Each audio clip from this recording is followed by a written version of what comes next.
Shirley.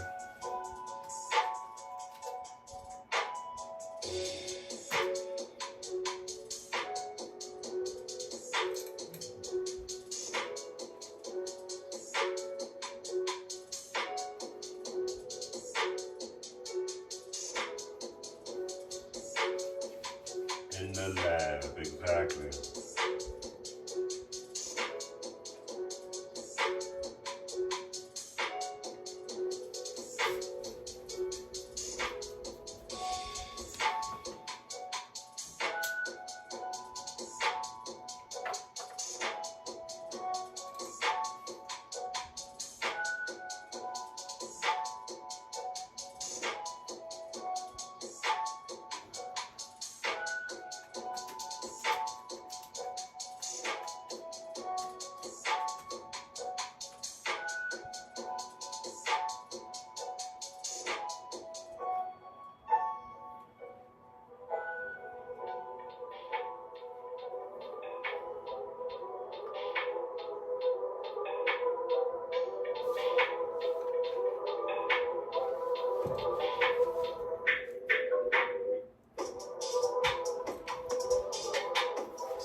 What's up?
Alright, down.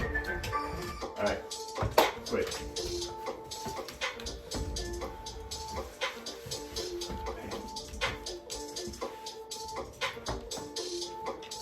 No, leave it alone.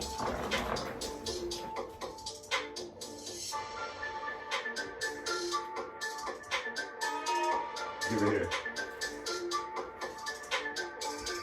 Give it here. Boot. Give it here.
You created this incredible course, and now you're finding that some people are just not going through it. Wouldn't it be great that you can reward your customers by actually giving them points every time they complete a course, and after they accumulate a certain amount of points, you can actually reward them with swag, free coaching advice, or whatever you want to give as an offer to keep them engaged inside the course? Well, today we're going to show you how to do exactly that by using gamification inside of Iowa.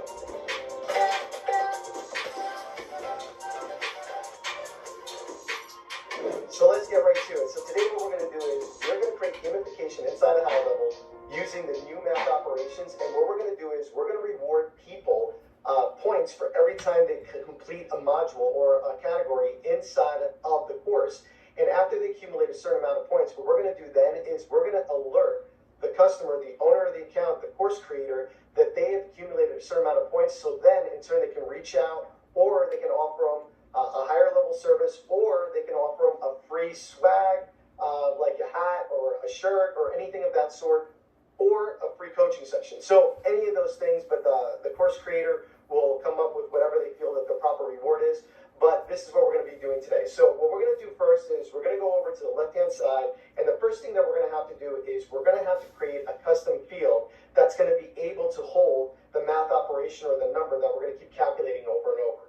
So what we're going to do is we're going to go over to the left-hand side, and we're going to hit custom fields. We're going to hit add custom field. We're going to create a numerical custom field, and we're going to call it course gamification, just to make it super easy. All right, and the course name is VSA 3.0, so we know exactly which course it is, and we're going to go ahead and hit save. Now that I've made that happen, what I'm going to do next is I'm going to go back, I'm going to go to the automations, I'm going to go to the actual one that we're rolling through, and what I'm going to do is I'm going to create it right in that folder that we created. We like to keep things organized, and this makes it really easy to navigate once you're inside. And what we're going to do is we're going to come over here, we're going to start from scratch, we're going to create a new workflow. Now, the first thing we're going to do is every time they complete a particular category inside of the course, we run and reward them with 10 points. And unfortunately, right now, because we can create a massive automation that's going to have all kinds of if-else statements and all that, what we're going to do is we're going to keep it incredibly simple, and we're going to create one for each module, because again, we might want to reward people differently depending on where they are in the module. So what we're going to do is we're going to come over here, and we're going to call it gamification, and you can create a separate folder too for this. It doesn't really matter. We're going to give it the course name again, and we're going to say module 1, or just to keep it really simple, category 1. All right, check our spelling there, and then what we're going to do is we're going to go over to our membership trigger is right here, and we're going to look for category completed. When the category gets completed, we're going to select our category, select our product. We know that it is the VSA System 3. We're going to go to select the category, and we're going to do part 1. Done. So we're going to save that trigger. Let's actually change this to part 1 and keep it to the name. And I like to know how many points this person's getting, so I'm going to do 10 points. All right, and then what I'm going to do is, after I renamed it again, it's for completing the section 1, and then what I'm going to do is, I'm going to come over here, I'm going to go to the math operations, you can type in math, and now I'm going to remember that field that I created, that was the course gamification, I'm going to click on that, I'm going to add 10 points, and I'm going to update the field of gamification, all right? And what I'll do is, I'll take this, I'm going to save it, and you know what, I kind of almost want this to be a different folder just because it might get a little hectic. So I'm going to name it label 09, gamification.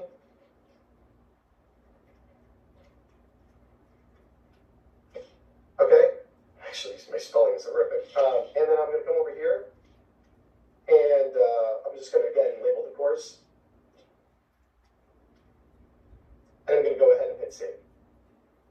All right. So, and then the one I just created inside of that, I'm just going to move that over. So let me go to the next.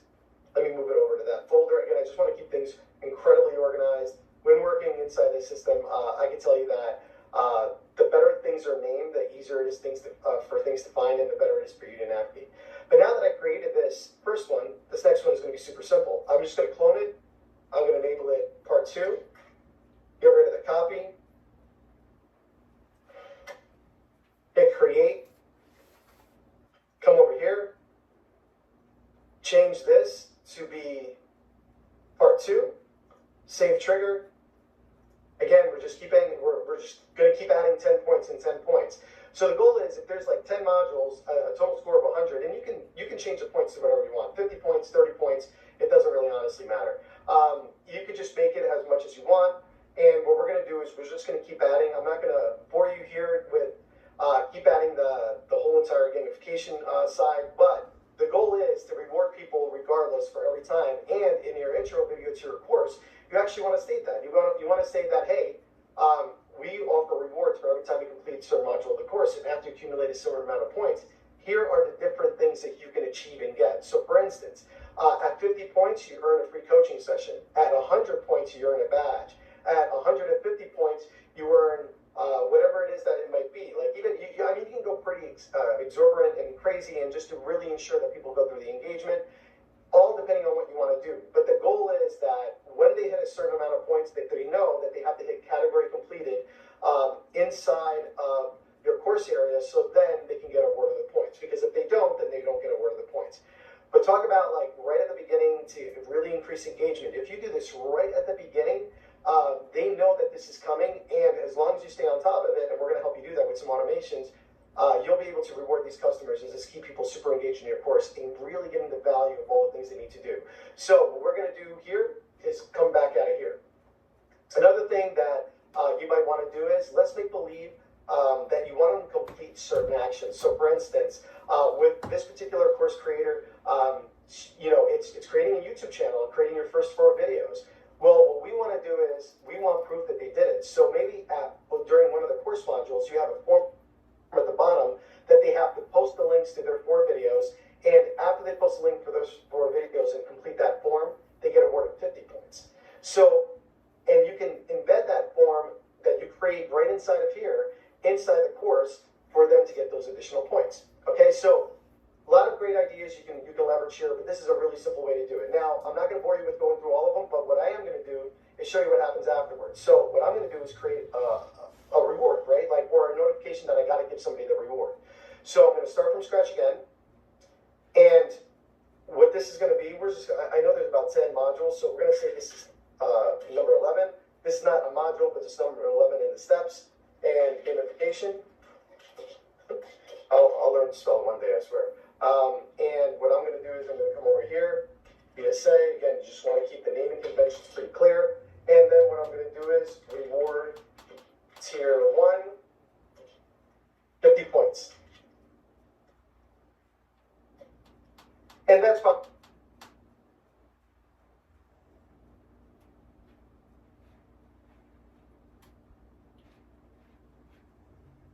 obviously you want to increase like the level of what things are, like the rewards as you go through. Well, 50 points maybe is a 15-minute coaching session. We're going to keep it super simple just to do it. So what I want to do is I'm looking for when the contact changed, all right, because it is a field inside the contact. So I'm going to go to my custom fields. Where's gamification? Has changed, okay? So I want this to constantly trigger and go on every time that field is updated. So the way to do that is every time this field is changing, whether you're adding 10 points, 20 points, 50 points, I want to have this thing checked. That's why I want the starting trigger to be that. And more importantly, I want to make sure I allow for multiple, because I want to make sure this reaches a certain point, but it's always being checked, and it's always running when this contact, the contact changed. And all I did again, because this can get a little confusing, is contact changed. I went to filters. I found the field that I created, and I set it to has changed. So then, when 10 points get added,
video, I'm going to take you step by step through how to set up your gamification and rewards inside of your Go High Level community. I'll define how gamification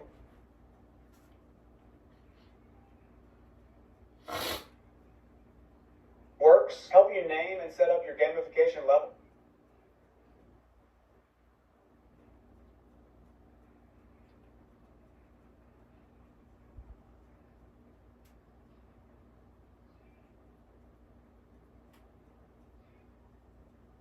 and if you stick around, I'll even give you some reward ideas and show you exactly which levels you should assign them to. If you follow the steps in this video, you can have your own gamification and reward system set up today in under 30 minutes. Once you have this system set up, you're going to have everything you need to incentivize your members to engage and create a community that your members love and never want to leave. What's up, y'all? I'm Ron Medlin, and I help online coaches build six-figure lifestyle businesses using content and communities. And in every one of my videos, it's my goal to give you one actionable step that you can take right now and you can implement to get you closer to your income goals this year. If you'd like to get access to our Community Launch Secrets course, where I take you step by step through how to launch a brand new community and get your first 100 members in just 10 days, I'm going to drop a link in the description so you can join our community and get access. Now let's log into our high-level demo account, and I'm going to walk you step by step through how to set up gamification and rewards for your community. So I'm now logged into my high-level account. From there, what you're going to do is you're going to go down to memberships on the left-hand side here. You're going to click on that. You're going to click on the drop down under communities and click on group. That's going to take you to all your communities, and then you can log in to the community that you want to set up your gamification for. Let's now head over to the leaderboard and let's walk through gamification. So here's where you can find the full breakdown of the different levels of that your members can actually unlock. Each member can identify what level they're currently at by checking the number on the bottom right of their profile image here, and also below their name in the leaderboard tab. They can see how many points they need to unlock each level. Right here, this gives you a full breakdown of all the points and all the levels associated with those points. You can see that the first few levels are fairly easy to unlock to about probably level 5 here, and then there's a significant jump to level 6 and a much bigger jump from level 7, and then there's a huge jump to level 8, and then level 9 is probably unreachable for the most part. Once your members start accumulating points, you'll actually start to see who has the most points for the past 7 days. You'll see who has the most points for the past 30 days, and then you'll see your all-time leaders. So this is going to be super helpful if you run competitions to help you easily track your winners each month or each week, however you do that. To find and edit your gamification and rewards settings, you can either do it from the leaderboard tab here by clicking this little button here, and that'll pop up the gamification and rewards directly, or you can go back to the discussion tab and you can click on settings, and then you can go to the gamification and rewards tab here. So let's actually walk through this. The first thing that we're going to do is we're actually going to set up your levels. You would just expand the gamification piece, and this will show all of your levels, and then you can come in here, you can edit the name here, and you can give each of these levels a name. When you're naming your levels, you want to try to align them with the identity that you want your communities to take on. So now I'm currently, let me open up my school. Inside of my school, if I go to my leaderboard, my free community is called Community Builders Free, and then the goal of that community is to help coaches and course creators launch their communities and get their first 100 members. The identity that I want my community members to take on and embody is being a community builder. I name my levels to kind of align with this identity. So you can see that for level 1, ditch digger, that's kind of the lowest level. Bricklayer, you've got the carpenter, you've got the craftsman, the builder, the engineer, chief engineer, expert builder, and master builder. So you can see as you go up the levels, you get a more distinguished level name. Think about what identity that you want your community members to take on, and then align your levels around that. I'm also a huge fan of humor. I've seen a lot of communities use humor with these levels, so if you can make it funny, then I'm all for that. To help you come up with ideas, I actually created a ChatGPT prompt, and if you'd like to get access to this prompt, you can find it inside of our community setup checklist. I'll drop the link in the description so you can join our community and access that checklist. So let's walk through this prompt real quick, and let me show you how I kind of refined it as I went to help me to name my levels. Hi ChatGPT, I have an online community that has gamification feature where members unlock certain rewards as they engage and unlock levels. There are 9 levels, and the first is the lowest level, 9 being the highest level. I'm trying to come up with names for each level that basically align with the identity members that achieve each level embody. The level 1s have the lower valued identity versus level 9, which I want to give a higher value identity. The name of the community is Community Builders. It focuses on helping people launch and scale their online communities to help them build a 6 or even 7-figure lifestyle business from it. Can you help me name these levels? That's the prompt I used. This is the first iteration of what they gave me, so it was okay. I didn't love it. Initiate, builder, aspiring, emerging, dedicated. I wanted it to be more aligned with building, so then I asked it, hey, can you give me 3 more ideas? Then it came back with some other ideas. This was the same as the first set of ideas. This was like growth-based. I kind of like this direction a little bit more. And then we had achievement-based. These are good, but they just didn't really align with the building theme. I said, can we keep them related to building something? So I'm just having a conversation back and forth with ChatGPT here. So there's building theme, the same thing as the original output. And then they went into the construction theme, hey, foundation layer, brick layer, framework, builder, structure. So they're getting closer, but I still didn't like the names here.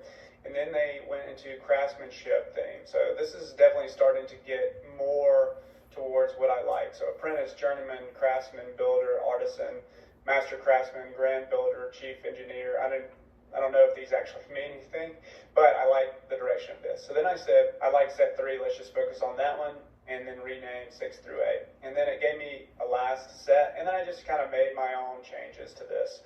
So that's how I use this ChatGPT prompt to come up with my levels. All right, so once you've settled on the names of your different levels, now it's time to actually go into your community and create the level names. So to do that, I'm going to head back to my community, and then I'm going to go to gamification and rewards. I'm going to expand the gamification section, and then I'm going to start to name my levels. So I'm going to click on the edit button, and I'm going to just add in some of these names. I'm not going to add all 9 of them, but you'll get the picture. So the first one is going to be apprentice, and then I'm going to hit save, and then I'm going to click edit again, and that's going to be journeyman, and then I'm going to hit save again, edit by level 3, and then that's going to be craftsman. You get the picture. So then once I've named all of my levels, I'm going to close this. Once we have our levels, the next step is to start to choose the rewards that we want to offer at each level. Obviously, the higher the level, the higher the value of the reward is going to be. So you want to try to map out your rewards ahead of time if possible so that your members know exactly how to unlock a reward from the start and then what they can unlock at each level. And that's going to get them really excited about engaging the community and leveling up to get these great rewards. So I've researched tons of different communities on school, and luckily a few of the reward ideas I'm going to share with you are pretty easy to fulfill. So you don't have to worry about creating some big elaborate course or anything like that. It's a lot simpler than you might think. So let's walk through a few of our ideas for your rewards in order of priority and the different levels that we're going to assign to those rewards. And so you can start to map out your reward system from the start. Now, as of July 2024, high level only allows you to create 3 rewards, and then you can't really assign those to levels yet. I'm sure down the road that's going to be fixed. Not sure exactly when it's going to be released.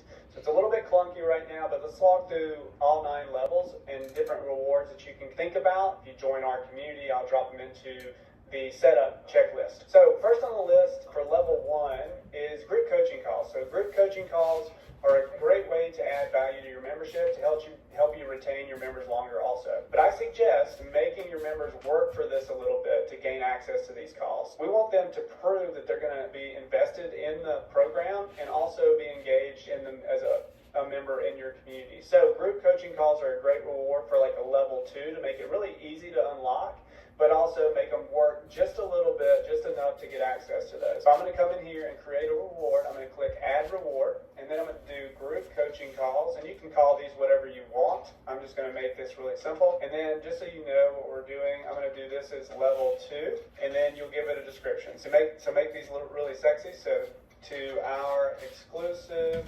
weekly coaching sessions where you'll get personalized help on X, whatever you help them with. Okay, so that's going to be our level 2 reward. Next on the list, I really like for level 3, the monthly workshop. These add a ton of value in your community. People are going to want them because you're going to do basically what you're doing each month is you're hosting a live workshop where you're going to go deep on a single step or topic from your overall program. And so maybe even you help them implement that step in the process. Let's actually click the plus button here, and then we're going to say monthly. I'm just going to say monthly workshop VIP. This is going to be a level 3. Get a VIP ticket to our monthly deep dive workshops where we focus on helping you implement a single step in our process. All right, so monthly workshops are great, level 3. So a model that I really like around these workshops is basically you're going to give your paid members a VIP free ticket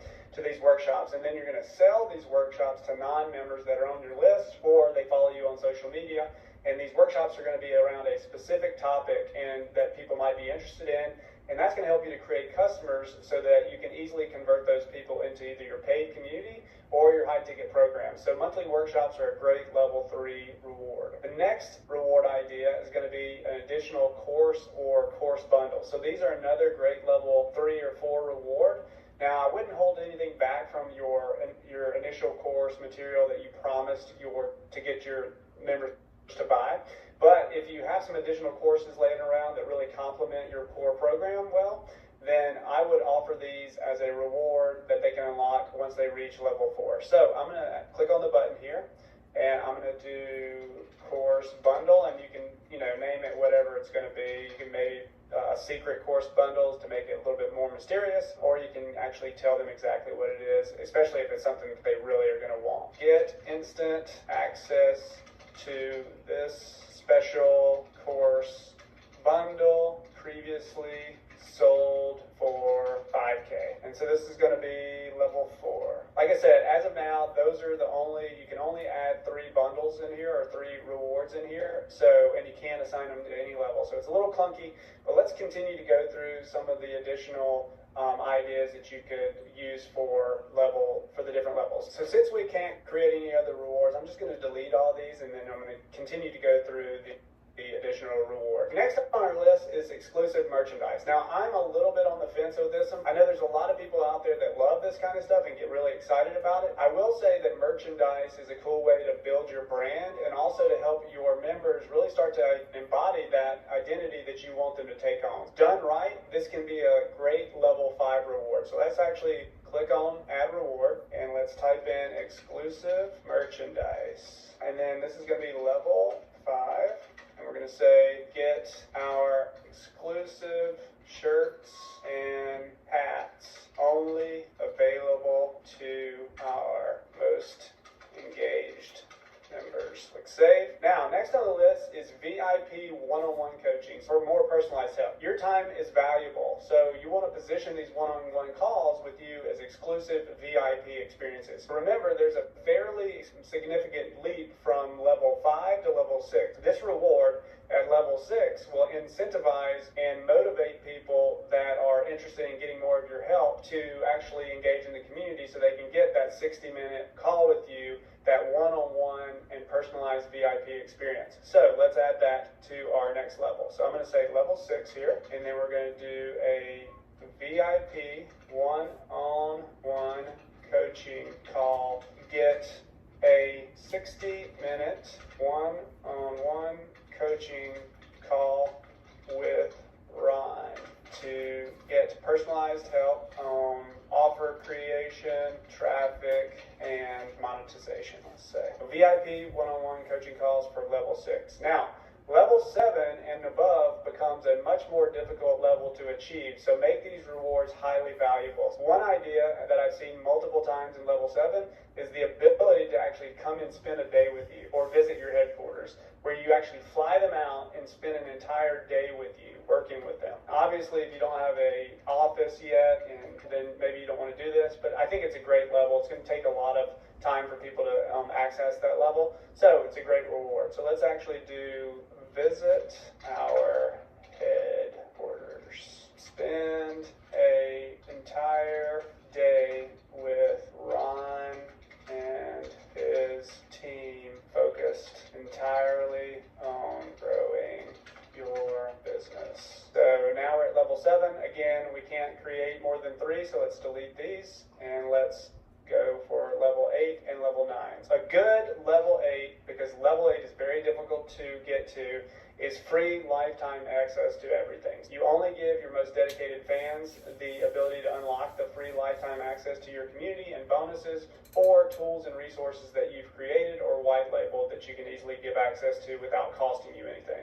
So this type of reward is reserved for only your highest levels, so level 8 and above. So we're going to do level 8, free lifetime access. Unlock free lifetime access to our full course library and go high level account forever. That's a great level 8 or level 9 reward. Now, it's highly doubtful that anybody is ever going to achieve level 9 in your community, so you can either just leave that out, or you can do something really silly if that's your culture. I know the old level 9 for school community was that you actually get kicked out of the community, so I thought that was pretty funny.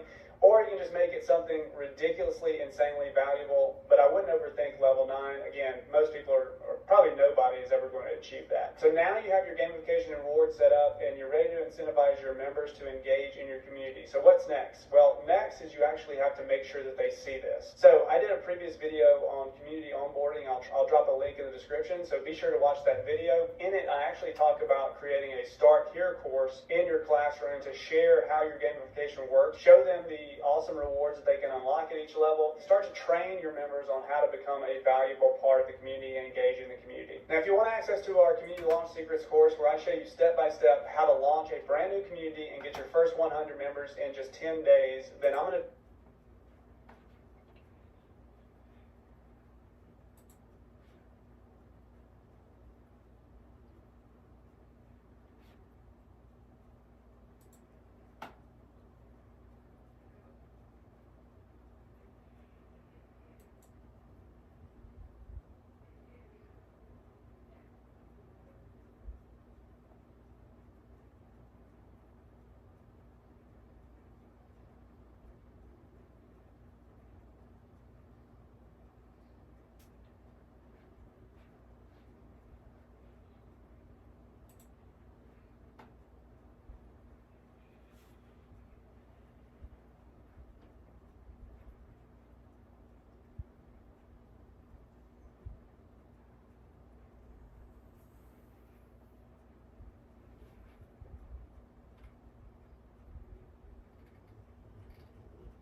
Hey guys, Jason Robin here with GHL Smart Scripts. I'm really excited to bring you guys a couple new updates that we've been working on for the rewards system and even just inside of GHL Power Tools.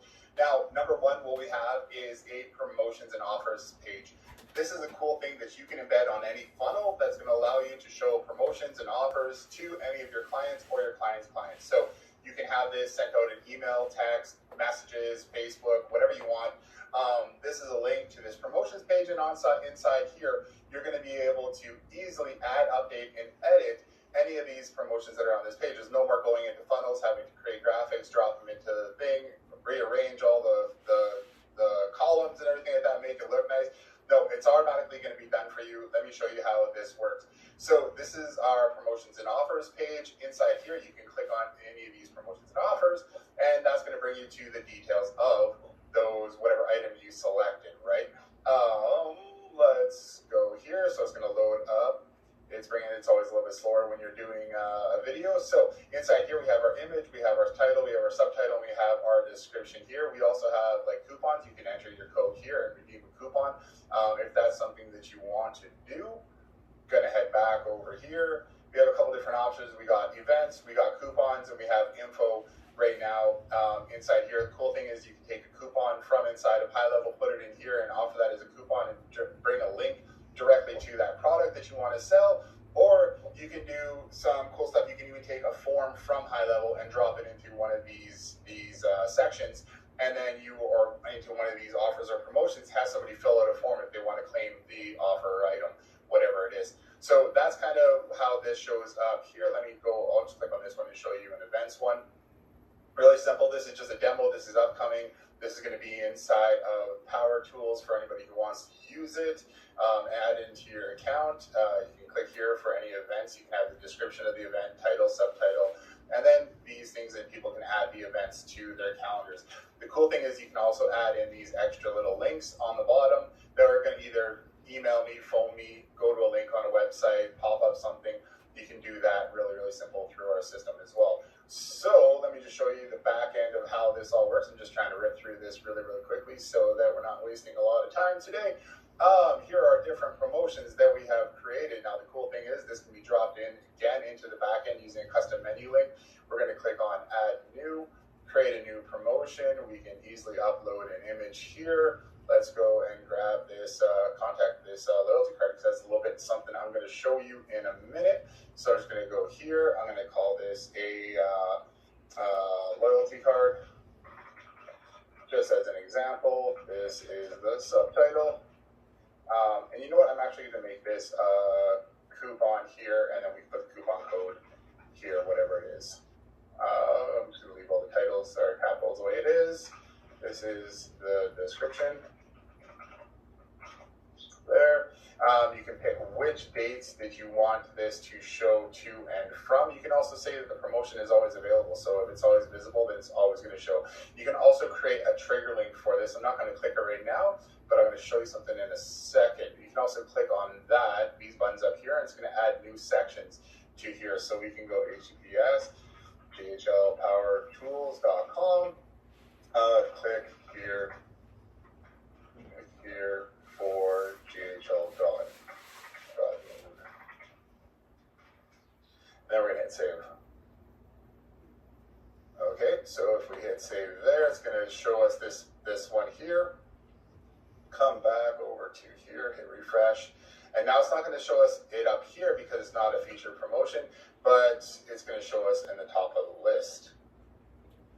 Here we can see this loyalty card here. We can click on it. It'll bring this in. It's going to load up the data, show us the card. We click here. That's going to take us over to jhlpowertools.com. There's going to open up a new tab, take you over to GHL Power Tools, where you can get all your really cool power tools for High Level to extend what you want to do and turn GHL into God mode. a lot of fun stuff there that we've built, and you can also click on Redeem Coupon. So we click on Show Coupon. It's going to show us the coupon here, and then that's actually going to get something that you can provide to the staff for them to be able to redeem this coupon. Now, we have it set up here so they have 15 minutes to redeem the coupon, so there definitely is a warning saying that they want to be at the location before they redeem that coupon, just so that they're there, they can use the coupon, and then they can give that to the staff, and the staff can say, yeah, that's good, hey, I'll give you your 15% off whatever you ordered, kind of thing. So that's super cool. We got that loyalty card and stuff there. We got those promotions. We can add those really simply in the back end. Your customers can manage this, and you can set things however you like. Click here and create a trigger link. The trigger link here can now be copied. Definitely is a warning saying that they want to be at the location before.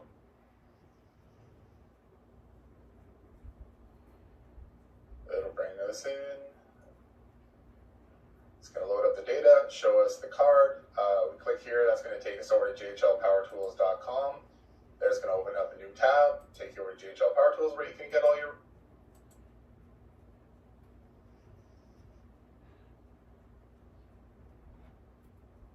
also create a trigger link for this. I'm not going to click it right now, but I'm going to show you something in a second. You can also click on that, these buttons up here, and it's going to add new sections to here. So we can go HTTPS, jhlpowertools.com, click here for JHL God. Now we're going to hit save. Okay, so if we hit save there, it's going to show us this one here. Come back over to here, hit refresh. And now it's not going to show us it up here because it's not a featured promotion, but it's going to show us in the top of the list. Here we can see this loyalty card here. We can click on it. It'll bring us in. It's going to load up the data, show us the card. We click here, that's going to take us over to jhlpowertools.com. There's going to open up a new tab, take you over to JHL Power Tools, where you can get all your really cool power tools for high level to extend what you want to do and turn JHL into God mode. a lot of fun stuff there that we built, and you can also click on redeem coupon. So we click on show coupon. It's going to show us the coupon here, and then that's actually going to get something that you can provide to the staff for them to reveal to redeem this coupon. Now we have it set up here so they have 15 minutes to redeem the coupon, so there definitely is a warning saying that they want to be at the location before they redeem that coupon, just so that they're there, they can use the coupon, and they can give that to the staff, and the staff can say, yeah, that's good, hey, I'll give you your 15% off whatever you order, kind of thing. So that's super cool. We got that loyalty card and stuff there. We got those promotions. We can add those really simply in the back end. Your customers can manage this, and you can set things however you like.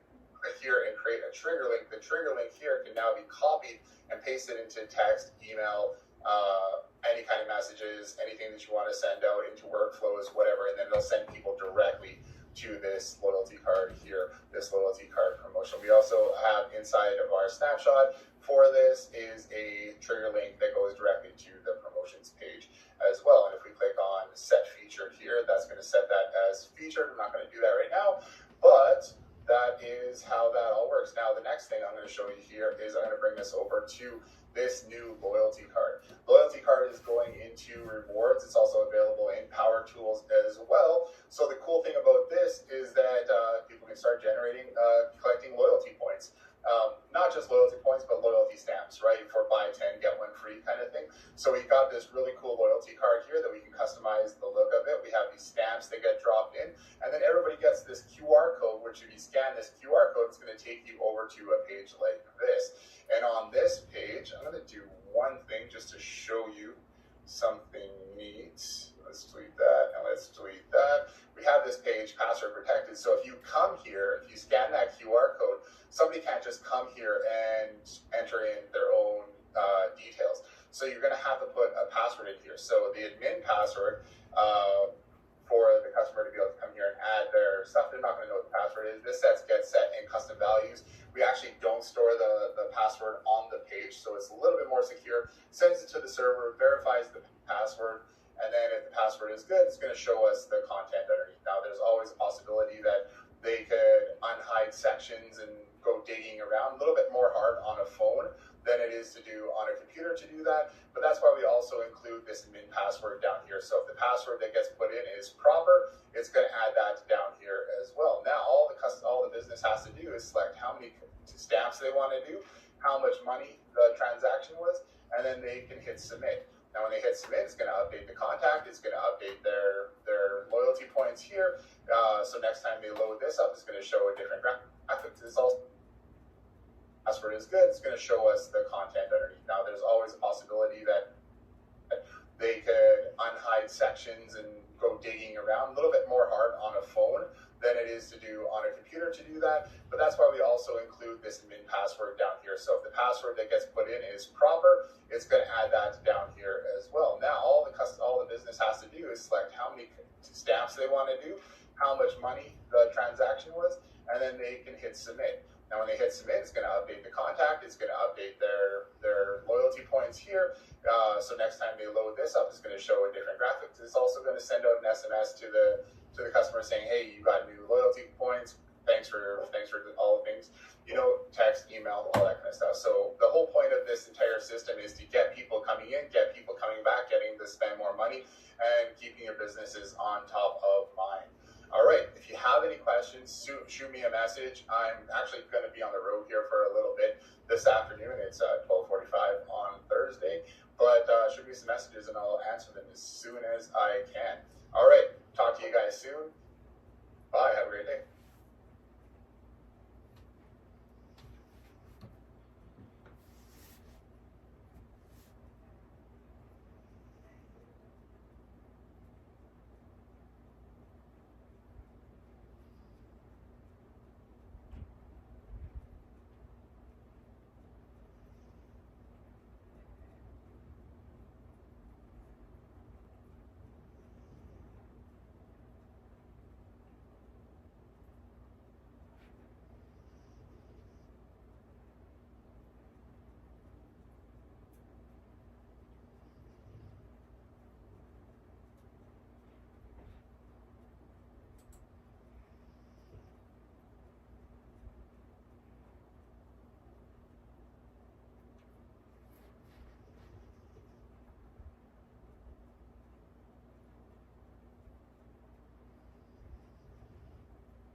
Adding the link to your location, and there's also an app that makes it really simple to integrate into your high-level dashboard.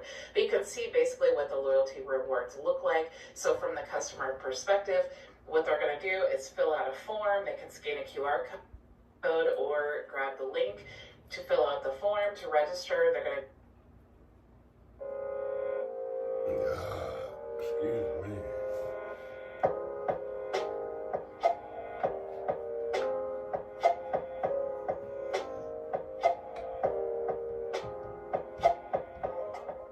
Hey y'all, Rich Bartlett here, and today I'm going to share with you a new solution you can provide for your local business clients that will help them increase their customer retention and lifetime value with loyalty rewards.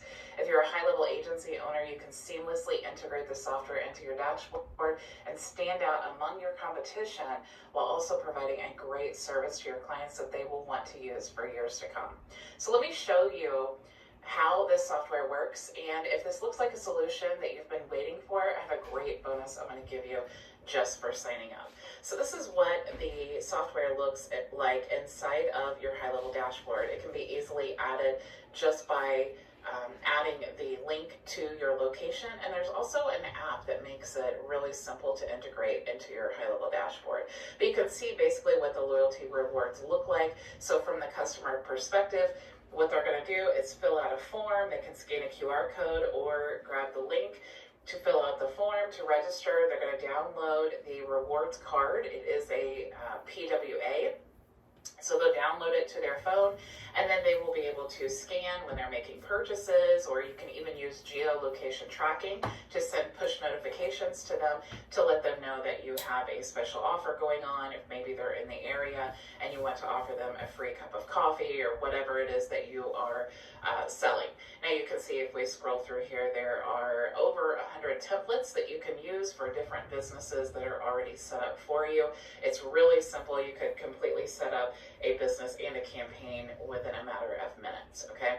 So let me actually show you this software here. It's called Boomerang. Now, Boomerang is not a new software. It's actually been out for a few years, but they have a white label version now with a seamless integration to high level. So this is really exciting to have this added to your value stack within high level, okay? With loyalty rewards, I know that we've all been to businesses that have loyalty rewards like grocery stores, Starbucks, how many, even credit cards, you rack up a certain number of points and then you get like cashback rewards.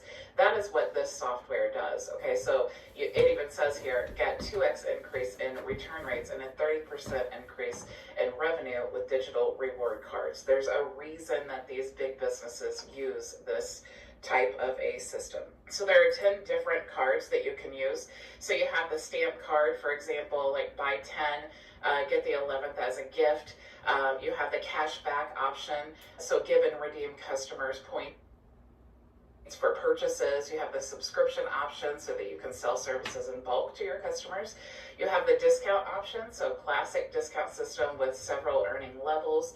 You can attract new customers with digital coupons, and you can sell prepaid certificates to customers using this system as well. So like I said, it does use a PWA scanner app, so they're going to download, they'll be able to manage all of their rewards there in the app. As the business owner, it's incredibly powerful because you can send those push notifications instead of text messages. So if you have a business who is maybe afraid to use the text messages because you don't want to rack up those fees, or you're worried about A2P compliance, this may be a good solution for you because it is based on push notifications. So you can send a push notification when they've made a transaction, send a push to the entire customer base or a selected segment. So if you're telling about a new sale or something like that, you can push if they are 330 feet or within 330 feet of your business. You can send for feedback. You can also send a reminder, so an automatic pushes are sent 28 days after the last purchase. You can also do the create your way and send a push notification for whatever you want. You can also set this up very simply, like within about 15 minutes. All you're doing is create creating the promotion, choosing the card template, you're designing it with all of your logos and brand colors. You're going to download the promotion. So it's basically you're creating a link or a QR code that you can put, as a sign on your tables or maybe on your door that people can scan and then register. And then of course you need to promote that, and we're going to talk about that later in the week. They do have lots of great reviews if you want to check those out. And then you can check out all the different plans here as well. Okay, so if you are maybe just looking to grow your own business, you could choose this here. But if you are an agency and you want the ability to create sub-accounts for your clients, you can choose that plan there. Over 30,000 businesses are using this system. So definitely worthwhile checking it out. And once you create your account, you will see this is the basic reseller dashboard. You have your sub-accounts here, your payments, your plans, and your settings. You definitely want to go through and make sure that you set up your account entirely. You'll see your sub-accounts here, so they're all going to be listed with their registration date and their plan and the status of their plan. You can check out the details here and any notes that you may have. You also can check out your payments here. You see I don't have any payments in this account, but if I did, they would be all here. You can check between recent transactions, upcoming renewals, overdue payments. You also can set your plans here. You can edit your plans if you prefer, and you'll see all of the different features of each plan in this list here. And you do have your settings. Like I said, it's really important to make sure that everything is set up. So all of your plans, you can access there, your company info, and of course your payment system. You can use Stripe or PayPal for your transactions here. You want to make sure that all of your agency information is filled out. This is actually going to be used to compile a website that is automatically created for you once you fill this out. So it's really important to make sure all of that is filled out correctly. You also want to fill out all of the white label information. So you're going to add your domain here, and it will take a few hours for that to propagate and for the SSL to be set up. Once that's set up, they do recommend that you go to your branded URL to finish completing your white label setup. Okay, now you also have information here about the affiliate program. You can enter promo code WELCOME20 using my link if you want to save 20%, and then I will earn 40% commission, so I would appreciate that. But if you want to promote this software, you can actually give 20% off as well, and you will get 40% reoccurring commission. So after that, you want to go down to the user settings here, and then you will see your dashboard, the activity, and all of that within the account. Now, once you go to your white label version, you want to make sure to get your white label set up completely. Once your domain is created, you want to go to your domain, you want to get logged in with your account credentials, and then you'll be able to finish all of the branding here. So you'll see you can literally customize every aspect of this, from the logo in the top corner, your favicon, the sign-in screen image, the sign-up screen image, all of the different colors here. You can customize the meta tags, and then you can even have your own brand here on the cards as well. You'll see the scanner. The scanner is what they're going to download to be able to scan their card number so that they can redeem all of their points or for their purchases. And you can, of course, customize and make sure that that is branded to you as well. If you wanted to look at what this looks like, you just click open, and then you can see here what it's actually going to look like. So it's logged in as the user, you have your logo and brand and all of your colors there. You also have the promo page branding. So this is why it's important to make sure to fill out all of the colors and everything here that you want for your website, because when that is filled out, you'll be able to click here and it actually opens up a website here that is branded to you. So it's just a complete website that gets filled out when you fill out all of that brand information. You can see I have my colors here, my logos here. You can see if you scroll through, it is a completely built, customized website for you to start promoting your system. All of the plans that you configure inside of the dashboard, they're all going to be added here as well. So you can see my logo is here, and so on. You can even add your own booking link when you're filling out the information. You also have other settings here, so it is important definitely to connect your own SMTP provider. You can use SendGrid or Mailgun. You could also use your own custom SMTP. This is not so much for marketing emails. This is for sending login credentials and things like that. Same with Twilio, because it is based on the phone system. We need to have a phone number to send the text messages from. So you can create a free Twilio account and connect to that as well. Okay, so you also can add your Google Tag Manager. Like I said before, you can use Stripe or PayPal for your payment system, and you can even use First Promoter if you wanted to create an affiliate program for your software. There is an integration for that as well. Now, once everything is set up, you'll see up here in the settings here, you can actually click this button to check out your scanner app.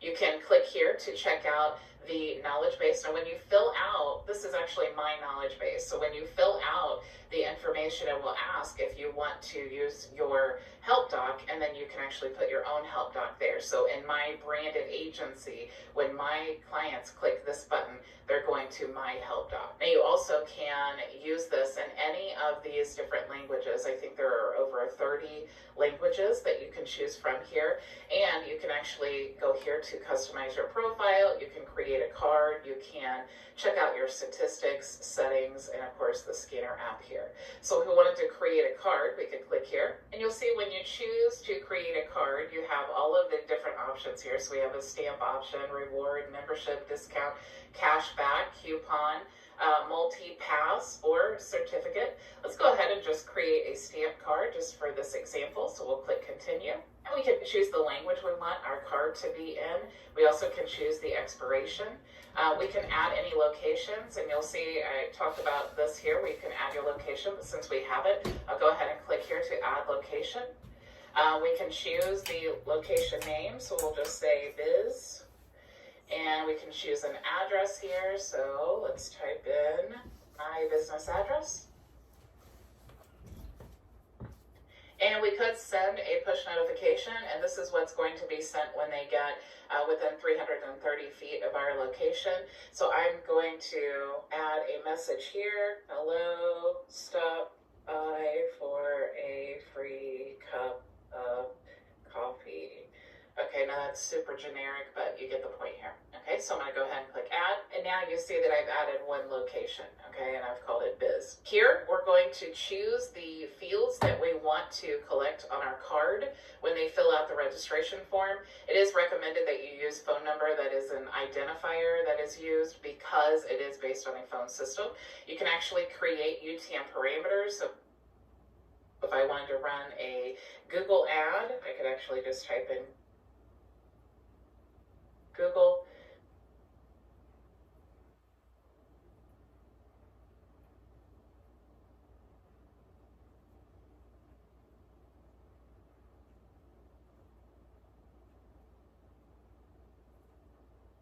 Google, and then click here. Now it's going to generate a link that I can add to Google. If I wanted to copy this here and then open up another window and paste that link, you can see what the registration form will look like if I'm running Google ads, or if I am promoting this, or someone scans the QR code on my business, on my door, something like that. This is what they're going to see to fill out, to enter their information in, to download the rewards card. We also have the option to mask a phone number, so you can select the telephone mask depending on the country of use for the card. It's for the card installation form, so let's just say United States. And you can also add your privacy policy here. You can also choose the consent to processing of personal information, which is important. And if you have any analytics that you want to add, you could do that here as well. Okay, so I'm going to just go ahead and click continue. Now here, you can actually choose the number of stamps that you want to be displayed on the card. You can see on this, there are 10, so there are 10 stars here. You can choose the active stamp, so you could actually change that if you wanted it to be maybe airplane. You could change what the active card looks like, and then you could also change, you can see here that it's the airplanes here, and then we have the inactive. We could maybe make anchors there. Or you could upload, if you have your own icon that you would rather use, you could upload those. You could upload your logo and your icon, your background image, which is used underneath the stamps. You can change all of the colors for the text. You can change the field names if you want to, and then you could also, of course, choose to show the logo on the card or the background. I'm going to go ahead and click continue. Here is where you're going to add the card description. So give a brief description of the bonus program. Here you're going to describe how the card is going, or how to use the card, the company name, the reward details, the earned stamps. So the push text about the stamp received. You also can customize the earned reward message. You can also choose the number of stamps when issuing the card, and then also multi-rewards. So this says specifically separated by commas at what number of received stamps this reward will be credited. In the field, if left blank, the reward will be credited when the maximum number of stamps is reached. Okay, so let's just say 3, and then also redeem rewards automatically, yes or no. We'll just say no. Do we want to add this to the referral program? We can say yes, because you actually can create a referral program and add points in with the stamps. Also get bonuses at the moment when the first visit or the card issuing to a new customer. You can also choose these stamps that count for a referrer here. So if I wanted to say 2 or 3, I could choose that option. Also, the stamps count for new customers, so we can choose these here. Okay. Also, any active links. So if we want to send them to maybe our website for a special offer, or we want them to call us or send an email or visit our address, we could do that here. Also, any feedback links. So if we want them to maybe leave us a review, we could add our Google review link there. We could also add any of our terms of use for the card here, and then link to the full terms and conditions that we have on our website. Now here, we want to add the information about the card issuer. This will be displayed on the back of the card. Okay, so once you've added all of this, you want to click finish, and you'll see the card QR code has been created here. We have our link here. We can copy the link. We can download as a PDF, but you want to make sure that you activate the card. Once everything has been created exactly how you want to activate the card. Now, it's important to know that after it's been activated, you can't change the card type. Okay, so you can't choose stamps and then decide to change it to coupon. So make sure that it's exactly how you want it, and then you can activate that card. So when you activate it, it's going to say after activation, you can't edit these settings. Once you made sure all of that is correct, you can go ahead and click activate. Now you'll see here that it will prompt you to download this if you wanted to print this out, and you can add this to your tables or your door or anything else that you wanted to add that to. Okay, I'm going to go ahead and click skip, and we'll say congratulations, your card has been so successfully activated. So that is really how you want to set it all up. You can click save and preview what it actually looks like if you wanted to check that out again. So this is really a super impressive, amazing system. It's such a great benefit for local businesses to really drive traffic to their location and also increase their lifetime customer value. So thank you all so much for joining me. If you're interested in signing up for this awesome software, you can click the link in the description of this video or somewhere around the video to get signed up. And I am also going to give you a free account of our Vision AI Ads Manager. So once you get your rewards loyalty card created, you can actually use this system to promote it without any type of previous ad experience. This is very beginner friendly, and the system will actually generate the AI ads copy for you and manage your ads for you. So really simple, designed to help you get quick success. Okay, so thank you all so much for joining me, and I will see you tomorrow, same time, same place. Go make your vision a reality. Bye. Thank you so much for joining us for today's training. If you have any questions, you can join us for open office hours starting right now at bridgetbartlett.com. It's free and open to everyone.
Bartlett here, and today I'm going to show you how to create a rewards card for your business using Boomerang Me, and how to connect the account to your client's high-level sub-account within your agency. Before we get started, you can create a free trial of Boomerang Me and High Level by clicking the link in the description or by visiting myvisionagency.com. So inside of the dashboard, you see this over here is High Level. This is actually the Boomerang Me installation. Once you install it, you can either provide the software for your client to create the card themselves, or you can actually create this for them and get everything set up for them so that they can actually start using it. So on the left-hand side here, you'll see this little picture of a card. You want to click that to actually create the cards, and you can choose from a template. So I'm going to go ahead and click there. Okay, so now we can scroll through the templates and see which one we want to use. Of course, we can create a custom one if we want to, but for the sake of this training, let's just go ahead and choose this one here. And now we want to create a stamp, a rewards card, a membership card, discount, cashback, coupon, multi-pass, or certificate. For this training, I'm just going to go ahead and create the stamp card. I'm going to go ahead and click enter or continue, and we can choose the language that we want to use for our card. We could also choose the card expiration date, a fixed term, or fixed term after card issuing. You can also choose locations. So as I discussed yesterday in our training, you can actually set locations for the card to automatically send notifications, like a push notification, to your card holders if they are within 330 feet of your business location. You can add up to 10 locations if you have the agency plan for the business. So you can add those locations there. I'm not going to set a location for this card here, but you can also see all of the fields when they are registering for the card. You can either add different fields or you can take some away. Since this is a phone-based system, they do recommend that you keep the phone number for sure, but if you needed to add additional cards, you could do that here. Now, you can also create UTM parameters. So if you want to run paid ads, you could do that here. For example, if I wanted to create a Google ad, I could just type in Google, and then I could create the UTM parameters. It will create this link for me, and then I can put that into my Google ads. I can also mask the phone number if I want to show which country it's coming from. Let's just say United States. You could also add your privacy policy here, or you could disable that. You could also add the consent to the processing of personal data. You could disable that, however, I recommend keeping them on. If you have any scripts or like a Google Tags Manager or maybe your Facebook Pixel, you can add all of that here. I'm going to go ahead and continue. Now you can choose the number of stamps that you want to use. You can add those here. So if I wanted to just maybe have 14 stamps, I could choose that. You could also choose the icon for the stamps here. Now, since this is for a cinema, it's defaulted to popcorn, but you can choose any of these icons here. Now, if for some reason, even though there are tons of icons, if there's some reason that you can't find the icon that you're looking for, you can actually use a site called fontawesome.com, and you can search for icons there. There are free and paid icons, but there are tons of free ones that you can choose from. Okay, so you can choose a different one for the active or inactive stamps if you prefer. You can also add your logo in your icon and even change the image in the background if you want to brand it to yourself or your business. You can also change all of the colors, which I highly recommend because you want to be congruent with your brand. So you just want to add the hex codes there. Just a little tip, I love to use Canva's Brand Hub, and you can add all of your brand colors inside of Canva. That way, anytime that you need them, you just come to the hub, you can click there, and then you can copy that hex code. You can also use it inside of any of your Canva graphics that you are creating for your social media. So it's just a very useful strategy and a good place to keep those. That way you remain congruent. You know, not all purples are created the same, so you want to make sure that you're using the exact colors of your brand when creating all of your digital assets. You also have the fields names here. So if you did not want it to say the stamps until reward, for example, if you didn't want it to say that, you could change that. If you didn't want it to say summary stamps count, you could change what that says there as well. Also for available rewards, maybe you want to change what that says, and you can change the verbiage here. Also, you can choose whether you want your logo at the card issuing form or the background. You can toggle those on or off. I'm just going to keep them on, and we'll go ahead and click continue. Also, you have the card descriptions here that you can change, how to earn a stamp, you can change your company name, reward details, the number of stamps earned message, and then the earned reward message. The number of stamps when issuing the card, you can change that there. So maybe if they download the card, then you want to go ahead and give them like a bonus 4 stamps or something like that. You could set that there. You could also do multi-rewards. You could choose to redeem the reward automatically. You can actually create a referral program, which is actually really cool, so they can earn points and stamps for referring your business. You can also add bonuses at the moment when the first visit or the card is used by the new customer, or card issuing to a new customer. You can also create the stamps counts for a referral. So like I said, if they refer your business, maybe you want to give them 4 stamps to help them towards their rewards, and then also stamp count for a new customer here. You can also add links here. So if you want to add a link to your website or a special offer, or maybe encourage a phone call or an email, or even to visit your business, you can add that here. And then if you want to ask for feedback and leave your Google My Business link for your review, you could do that here, or Yelp or any other review link that you have. And then of course you could also add your terms of service. You could link to your full terms of service if you have that on your website, and then you can also add the company name that will show up on the back of the card.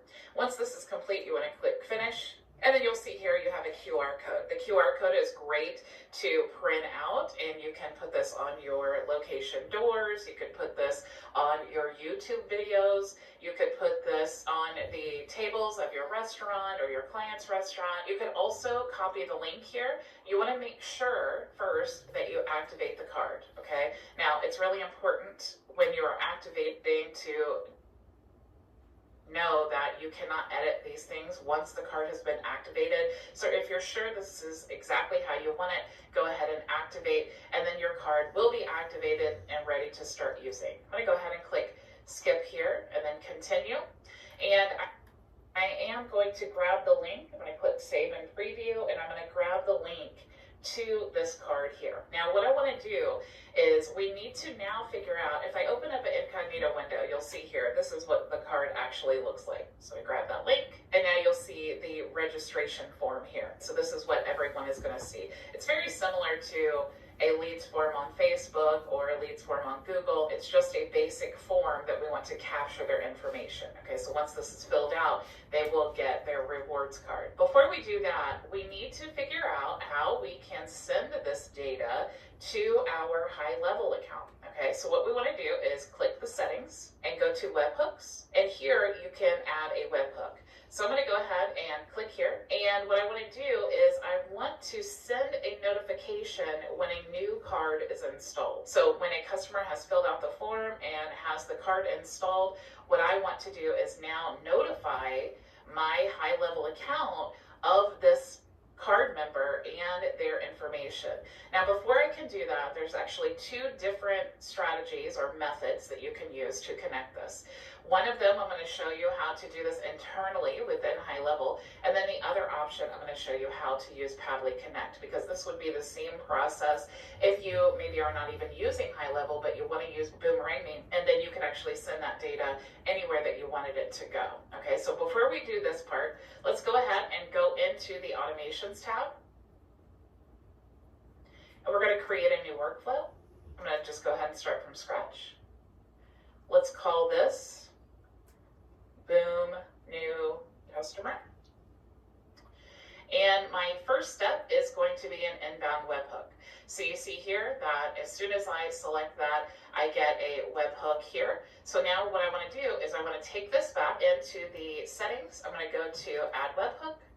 I'm going to paste the link that I just got from High Level, and then I'm going to choose Card Installed is going to be the event that I want to trigger this webhook.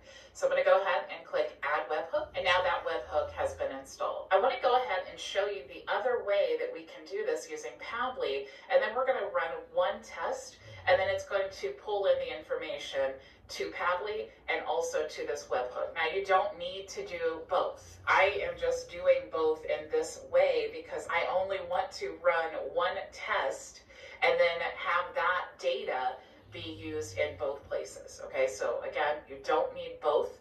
I'm only doing this to save a step from 2 tests, okay? So now I want to go to Padly. Now that this is set up, I want to go to Padly. I'm going to create a new workflow. I'm just going to call this Boom and create. Now my first step, remember what we're doing with Padly is we are wanting to have one software talk to the other. So the first step here is going to be from Boomerang Me when they actually install a card. So I'm going to choose the software, and then I'm going to choose the event that is going to be created. So I'm going to say when a new customer is created, and I'm going to click connect. Now, if you do not have your Boomerang Me account connected, what you'll have to do is go to add new connection, and you're going to want to grab the API key. The API key can be found here in your integrations, and all you need to do is copy here. And then what you're going to do is go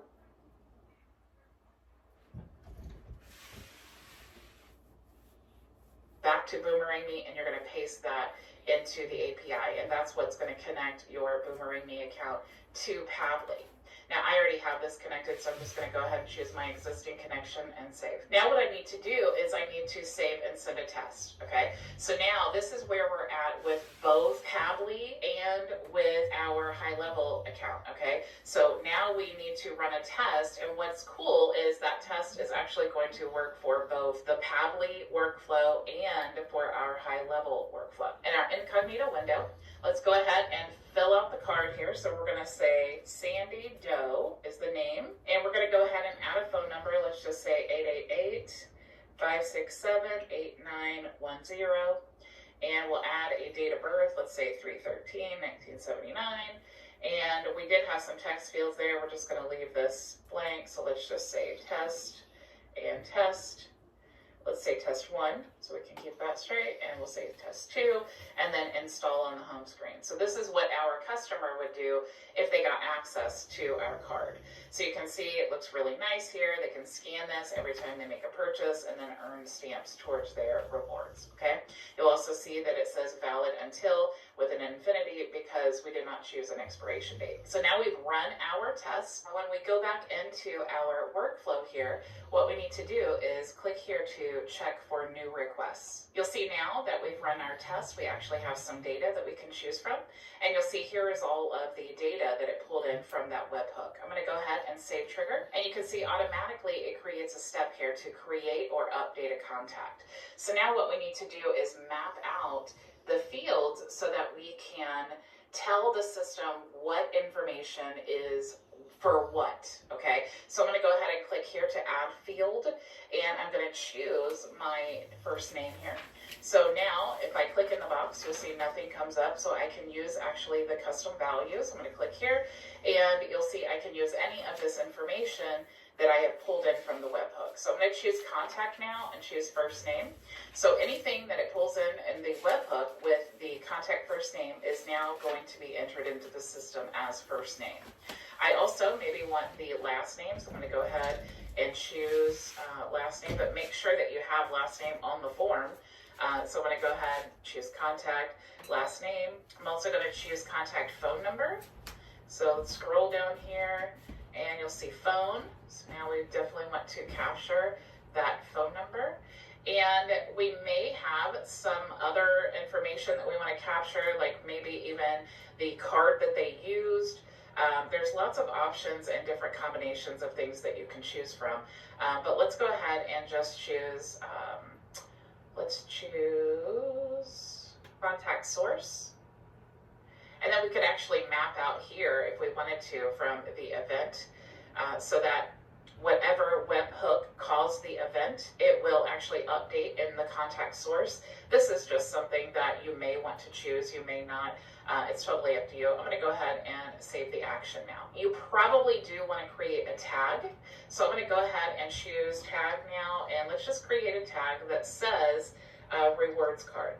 Because we want to make sure that we know the people that came in with this specific tag have come into our system via the rewards card. Okay, and you may have different reward cards that you want to add for different tags and different events and things like that. You can really customize this however you wish. But just for the sake of keeping this simple so that you understand the actual process, I'm just going to choose rewards card and then save action.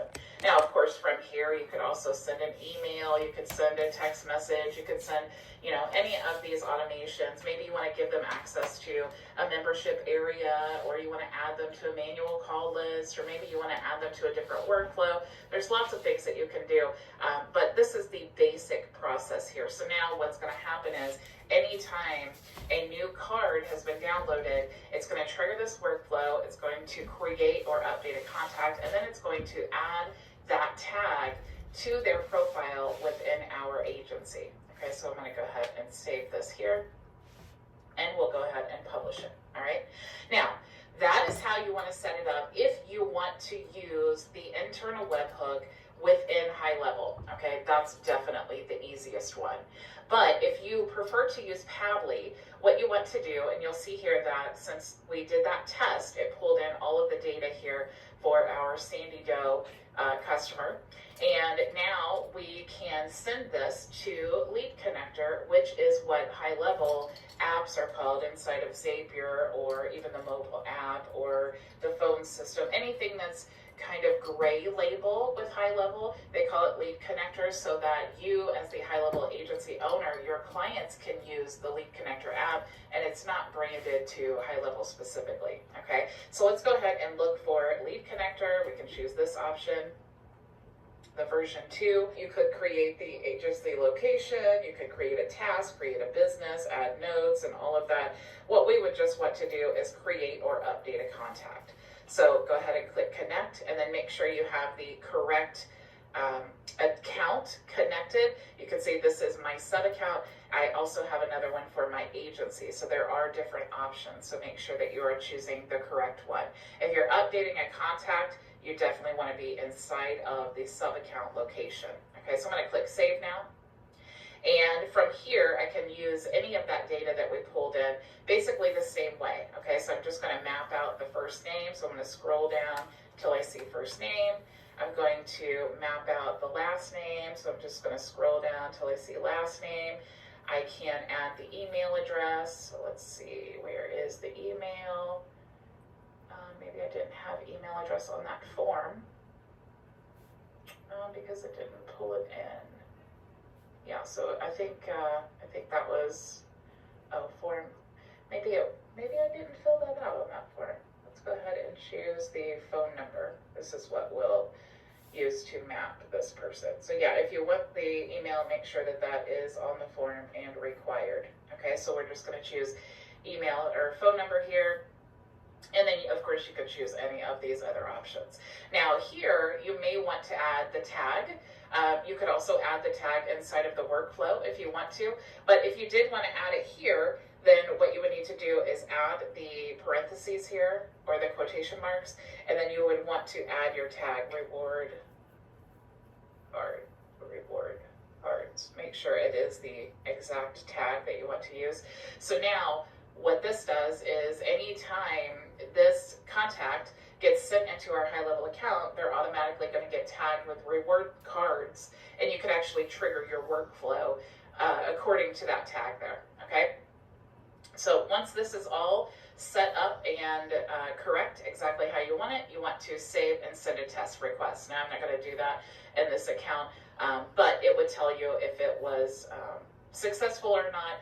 This is the process that you would want to go through. Now, it's a very similar process if you're using Make or Zapier, but this is how you want to connect Boomerang Me with high level. Okay, so it's a really simple process. Of course, it's much more simple if you decide to use the inbound webhook within high level, because then you don't have those extra softwares that you need to create. Okay, so again, if you are not a member of our program, you could go to myvisionagency.com to join. And if you are interested in creating a free trial of Boomerang Me, you can click the link in the description, and you're also going to get an account of our Vision AI ads tool so that you can run your ads for your rewards cards and find massive success and retention. Thank you so much for joining me, and I will see you tomorrow, same time, same place. Go make your vision a reality. Bye. Thank you so much for joining us for today's training. If you have any questions, you can join us for open office hours starting right now at bridgetbartlett.com. It's free and open to everyone, so I'll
so this is the time to tell you if you got a good car or not. Joe said you got a Honda, you gotta have a good car. But he's baby. He got that car from the hot dog man. And he don't sell good cars.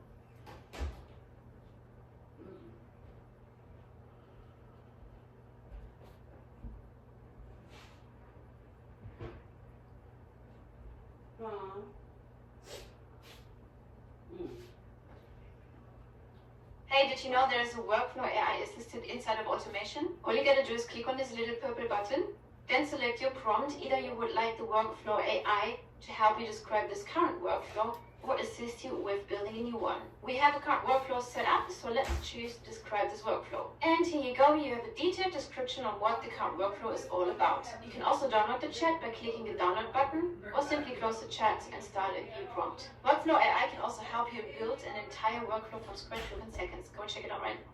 Hey, did you know there is a workflow AI assistant inside of automation? All you gotta do is click on this little purple button,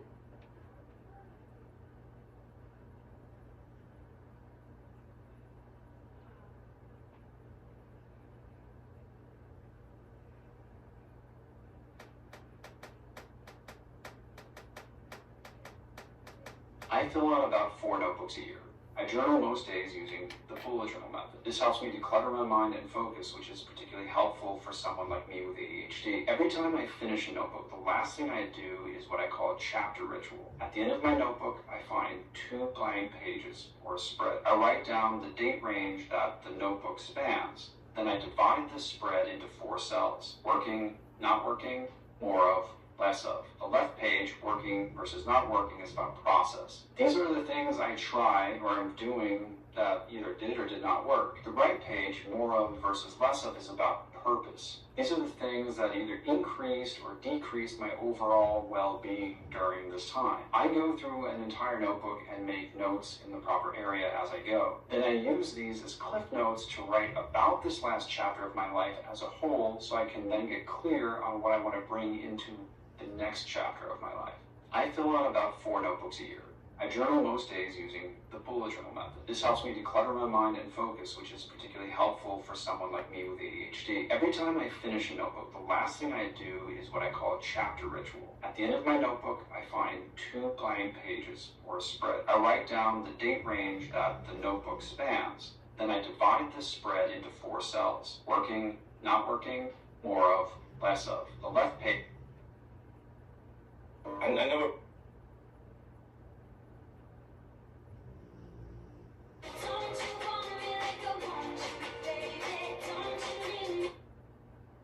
do you have a gun? I have the license to have a gun. Yes, I do. Do you own one? Yes, I do. Do you use it? No.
Y'all remember that girl who said, you gotta give him that hot puh and spit on that thing? Well, she decided to start her own crypto coin.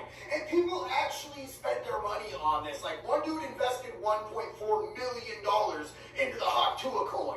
And of course, these people, they lost everything that they invested. And in fact, Haley Wells, the hot Tua girl, she's probably going to prison. Yeah, I don't know if she did this on purpose or if she's just really as stupid as anyone that would invest any money into her coin. But but she did a few things when she did this that were hella illegal. And the thing is that it doesn't matter if you broke the law because you were just legitimately that stupid and you didn't know you were breaking the law, or if you intentionally were trying to scam people. Either way, the result is you're going to go to prison. But really, if you think about it, it all checks out because as soon as she started hanging out with Logan Paul and then announced that she was coming out with her own crypto coin, I knew that this was going to happen. If we're honest about it, so should have everybody else. So if you lost a bunch of money in this, I don't feel bad for you. Y'all remember that girl who said, you gotta give him that hot puh and spit on that thing? Well, she decided to start her own crypto coin. And people actually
confront the people behind it. Well, I did last night. And let me just say, it didn't go very well. Be happy to answer any I have questions. I have questions. I'm raising my hand.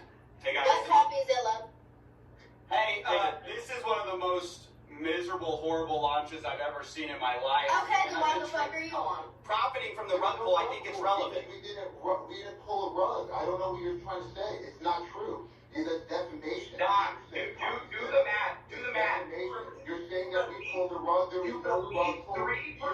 You're defaming. Are you not gonna let me talk? You just talk over me. You talk over me. I'm hearing bullshit. Yeah, these people were completely unhinged, unwilling to take any accountability, and well.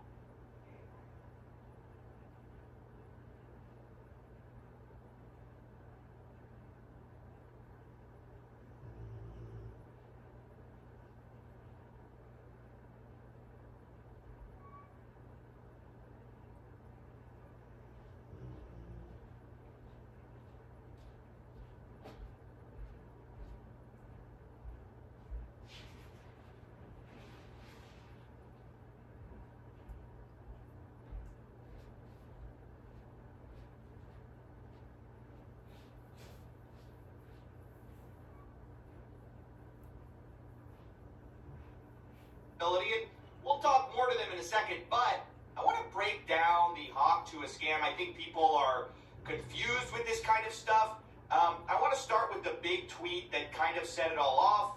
That would be this by Bubble Maps, which showed 96% of the supply was controlled by the team and was being sent out to a bunch of smaller wallets. The implication being that some of them might be dumping on you. Pretty quickly, the Hawk to a girl came in to copy and paste what her team told her to say, which said, team hasn't sold one token and not one key opinion leader was given one free token. We tried to stop snipers as best we could through high fees at the start of the launch. And so you see their awful tokenomics here. Along with this response, the team hasn't sold one token. And then they post, obviously, a screenshot of a lot of sells from insiders who did not have to pay. You can see on the bot side, there's nothing. And then on the sold side, they're making a lot of money. So how did you get free tokens? Well, you were an insider, right? And I just want to show you exactly how the Hawk to a team is sort of lying by omission here when they say the team hasn't sold one token. And that's because they pre-sold the tokens, guys.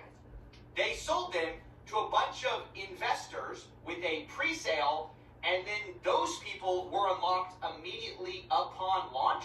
So you can see that with her tokenomics here. It says Haley's locked for 12 months, but you can see the strategic allocation is fully unlocked immediately on token generation event. Now, I spoke to some people who bought into this pre-sale. They say they got in at $16.69 million total valuation, which means that if they sold out the whole 17%, you're looking at about $2.8 million raised by pre-selling these tokens. So it's essentially a lie to say her team didn't sell tokens. Well, they pre-sold them, and then those investors dumped on your fans. That's the problem. Because Bubble Map says we found 285 investors join the Hawk pre-sale. That's about what I saw as well. 89 wallets sold 100% on launch. 47 sold over 50%. Anyway, you can see in total, $3.3 million were sold. Again, as you'll see, on mostly Haley Welsh's fans, or Hawk to a Girl's fans. And I know what you're thinking. Who falls for this? Well, unfortunately, with situations like this, they're not targeting crypto bros. They're mostly targeting, like, actual fans who've never been involved in, the crypto space before. They don't know any better. And you're going to hear the guy behind a lot of this say that explicitly. These are people that are outside of crypto that we're going to be onboarding. And they don't give a shit. They don't even know what a market cap is. They just go, oh, cool. Free coin. Now I get to join the community. Cool. Done. Not only did they say it, they sold it in a pitch deck. You can see the Hawk deck here. Massive onboarding event. Hawk will onboard normies. So that's why I just don't buy this thought of, oh, well, if you bought this, you deserve to get scammed. Okay, fine. But a lot of the people who bought it had never bought crypto before. They were targeting those people. They said as much in our call. Now, the other part of this scam that I really need to break down because people don't understand it exactly is the fee scam, okay? When this launched, they had 15% fees on trading. They said that this was to stop snipers. But basically what this means, and because the team now blames snipers for a lot of this rug pull, but what it means is they benefited the entire way. You can see in 24 hours, they made almost $2 million from this fee. Meanwhile, on Deck Screener, you can see the sniper, which is the #1 trader on this coin. They made about $1.3 million in their total profits and loss. So they actually made less in total profits, this sniper that ruined the project, than the team made on fees. I, of course, asked who benefited. Did Hawk2Girl make the money? Who made the money in this whole thing? And I essentially dodged the question. Who's making millions of dollars on fees from this rug pull? That's not a scheme. That's the problem. Who's making fees? So we can keep this thing going for years, okay? That's how do you think? There's so many expenses. Who makes the money on the fees? Someone just made over $1 million on fees. Who made it? First of all, the fees were there with Meteor pools, and that goes to, yes, the creator, right? Which is who? Who does that own? Who does that belong to? That belongs to the project. Who's the project? Who is the project? Well, the project is over here, Haley Welch, right? And how much does Haley Welch own? This is Haley Welch's project. Does she own CoffeeZilla. CoffeeZilla. I'm just trying to figure out who owns it. You know how much it costs for lawyer fees to create a foundation in the Cayman Islands, to hire directors? You think this stuff pays for itself? You know, this is how you run a project forever. Is you have to fund that. And first of all, over here can speak to the extensive amount of work and time and people that are on this project. Over here has around 18 people working on this right now as we speak. This is not a small time type of nothing. We're really trying to do something here and not just do it for one day and do it for 2 days. So who made the money? You haven't answered the question. Who made the money? How much did Haley Welch make of that million, 1.8 million?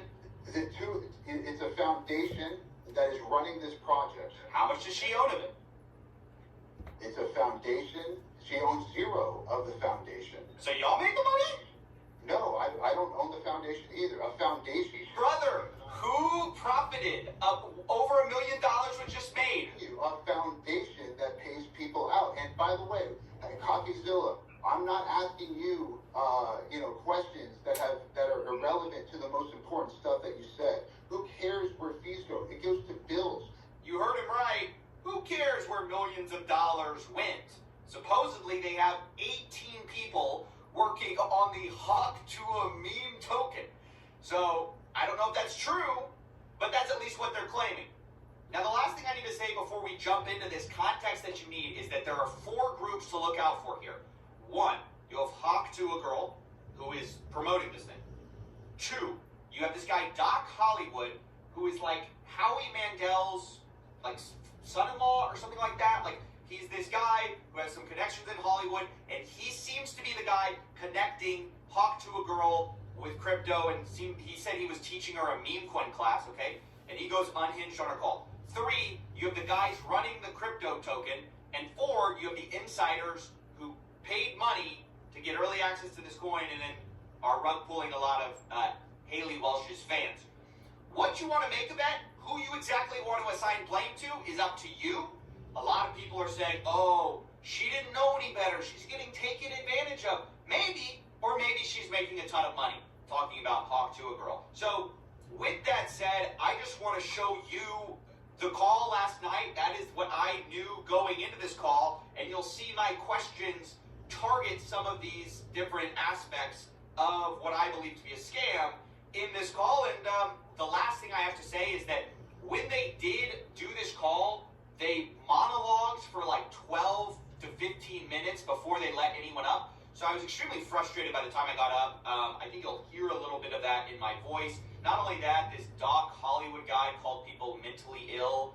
He said that people should be thanking him or kissing his butt, basically, for doing this for them as if he's doing them a favor. Basically, generally berating the people who had maybe lost money in this, and so quite frustrating to go into. And well, anyway, enjoy. Everyone thinks that, oh, everything's a rug.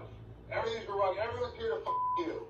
Nah, we're here to onboard real people outside of this spaces, right? The people here, you guys are already y'all are ahead every day thinking everything's a scam. And you know what? You guys are right. Everything is a scam, but not this. Not this. We did not spend 6-7 months of our lives dedicated to trying to do something cool, right? To do something different. Not dumping on you. Not bundle snipes. Not 100% of the liquidity or whatever was bundle sniped by the team and propped up charts. You guys are not the target audience.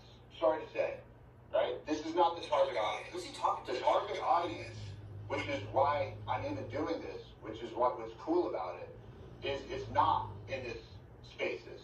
And listen, most of you, we don't want you in the community. Let's be real, right? You're not great people. I know y'all, right? I see some friendly faces in this audience. He's having a meltdown. You know, you guys, I'm gonna say y'all, you guys, right? There's a lot of negativity in the space. I think crypto brings the mentally ill into this thing, right? If you guys are in crypto, you're most likely mentally ill. And I'm gonna count myself as mentally ill for even being here right now. We're trying to actually have fun. We're trying to do something cool. We're trying to give meme tokens away for free to people who have never had any crypto before, any meme token. And you guys should be kissing my ass because it's dope. Yeah, so that's how all of this started. I had watched as people got wrecked on chain, and then I go here in the actual space that's supposed to address everything, a guy berating everyone, calling them mentally ill and telling them they should be thanking him. And that's what led to sort of my attitude when I went up on stage. Also, Twitter Spaces is horrible for doing this kind of work. I normally wouldn't choose it, but all these guys seem to love Twitter Spaces. I don't know why.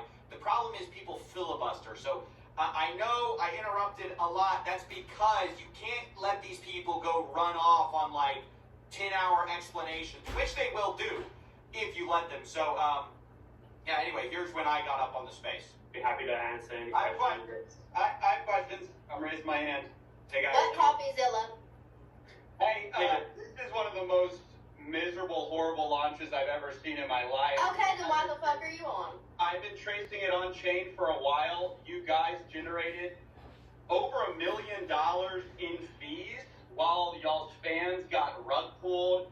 There was snipers, but there was also insider trading directly linked to y'all's creator account. What are you guys doing? No, that's not true. That is true. That's a fact. It's not. Well, it's a fact, and you can see it on chain. So. Yeah, we know. We trust me. We were there. We can answer that.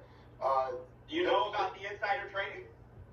No, there's no insider trading. That's why we can answer it. Okay, so there's tokens going directly from the main account. CoffeeZilla, just chill for a second. And then it's getting sold for $50K. Who is that? Definitely not us. You think we're doing this for $50K? Yeah, fucking right. Talking to the wrong guy. You're used to these bullshit scammers out here. Not us. Now, we have... That's what everyone says, by the way. Listen, I'm not everyone. There's a strategic allocation, right, through a foundation. Every single one of those was signed through a SAFT. The deployer wallet. You've heard of a strategic allocation or a How much did y'all get doing a pre-sale? How much did y'all make? It's not that Selling out your fans. So other over here, people can you don't give me want your that? fans. Hold on, CoffeeZilla. Take a chill pill, brother. Yeah, so Y'all just rug pulled a bunch of people. No, there's no rug. We're here every single day. There's no rug pull. And it's not done by us. Yeah, snipers sniped it up to an insane market. No, it's not the snipers. That was not us. You know that. Listen, no. I'm telling you the truth. And y'all make millions on fees from this little scheme. There's not a. I'm sure that's not you getting those fees, right? Who's making the money on the fees? Who's making millions of dollars on fees from this rug? That's not a scheme. That's the project. So we can keep this thing going for years. Okay. How do you think? There's so many expenses. Who makes the money on the fees? Someone just made over $1 million on fees. Who made it? First of all, the fees were there with Meteor pools, and that goes to the creator, right? Which is who? Who's that? Who belongs Who does that belong to? That belongs to the project, right? Who's the project? Who is the project? Well, the project is over here, Haley Welch, right? And how much does Haley Welch own? This is Haley Welch's project. So she owns all. CoffeeZilla.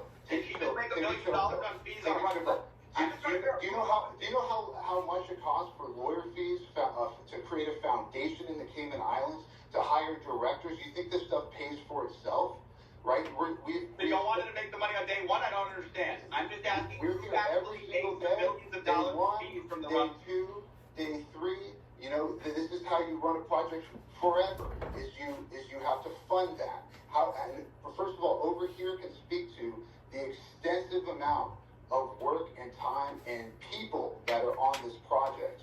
Over here has around 18 people working on this right now as we speak. This is not a small time type of nothing. We're really trying to do something here and not just do it for one day and do it for 2 days like you're So used who to. made the money? You haven't answered the question. Who made the money? How much did Haley Welch make of that million? 1.8 million? It's a foundation that is running this project. How much does she own of it? It's a foundation. She owns 0 of the foundation. So y'all made the money?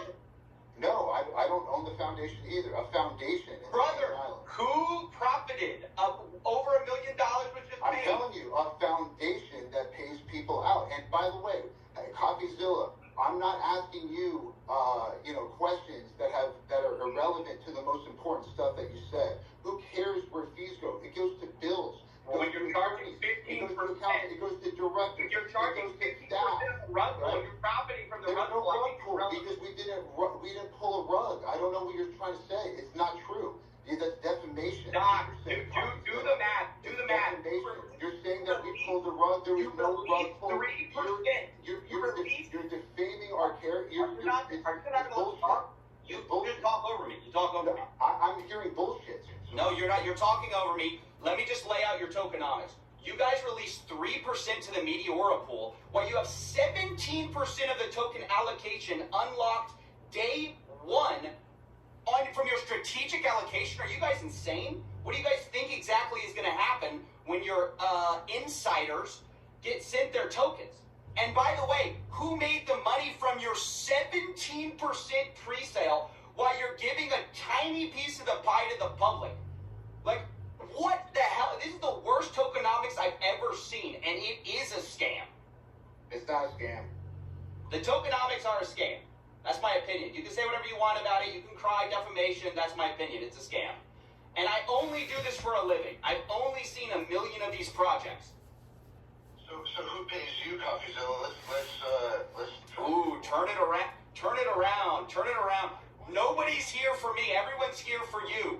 Where did the fees go? Where did the money for the pre-sale tokens go? Why did y'all unlock day 1 so people could dump on Haley Welch's fans? And how involved was she really? And how much money is she making from all this? What's her cut? I just got muted. So yeah, that was the conversation.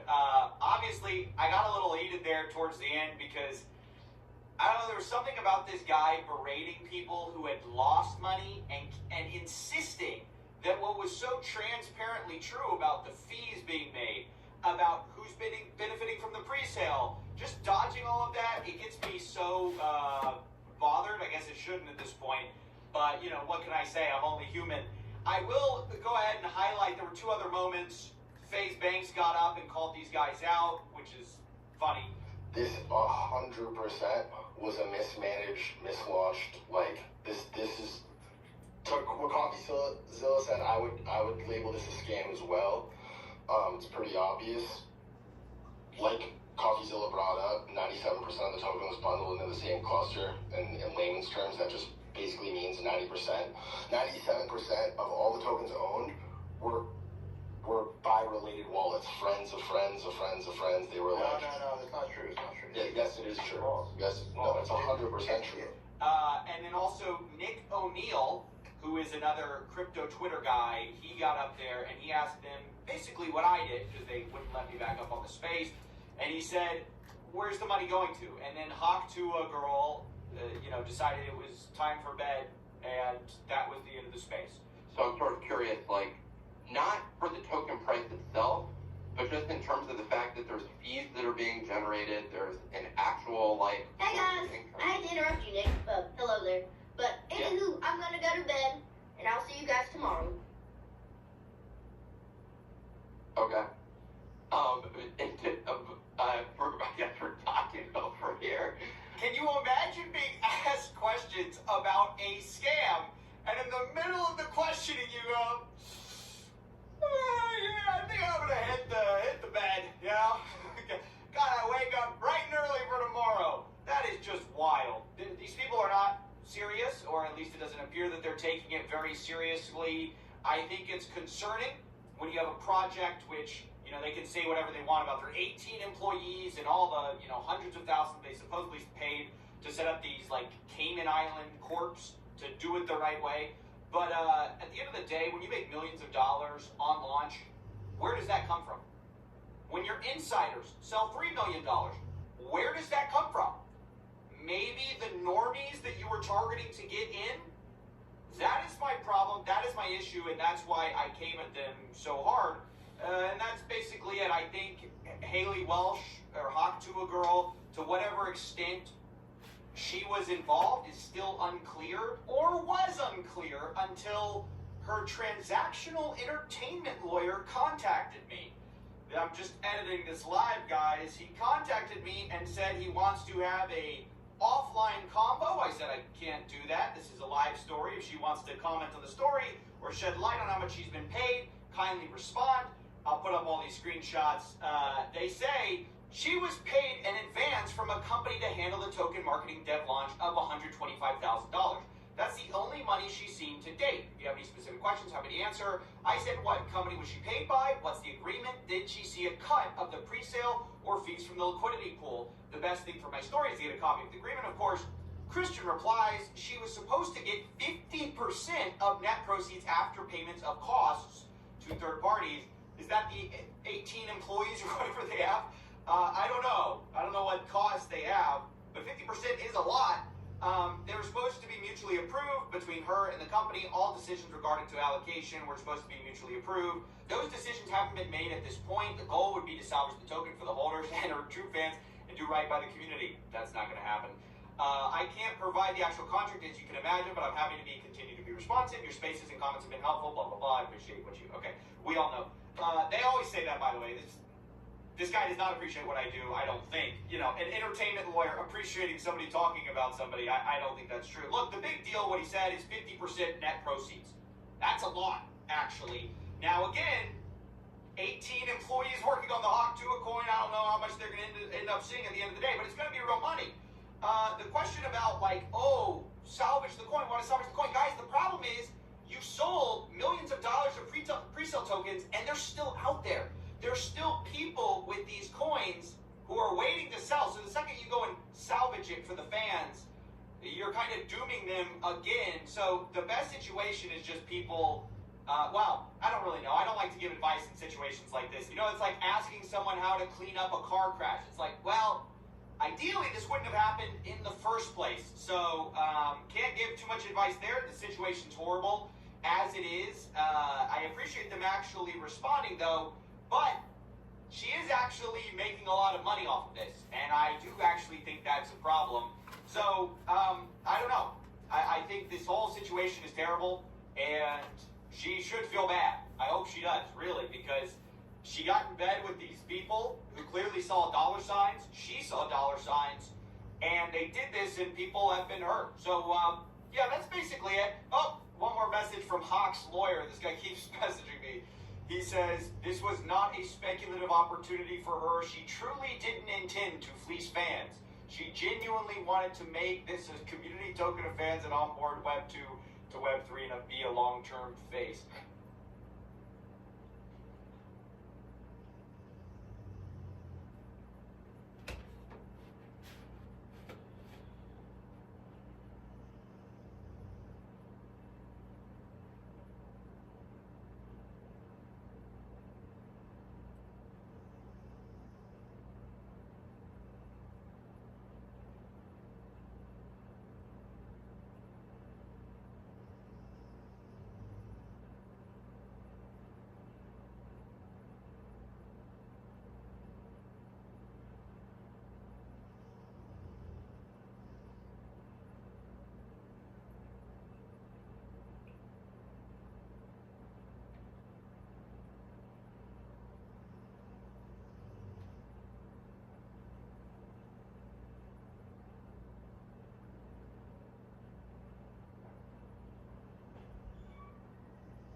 So there's a continual battle between people believing that their AI content isn't good enough and that they want it to sound more human. And look, I get it, 100%, I absolutely get it.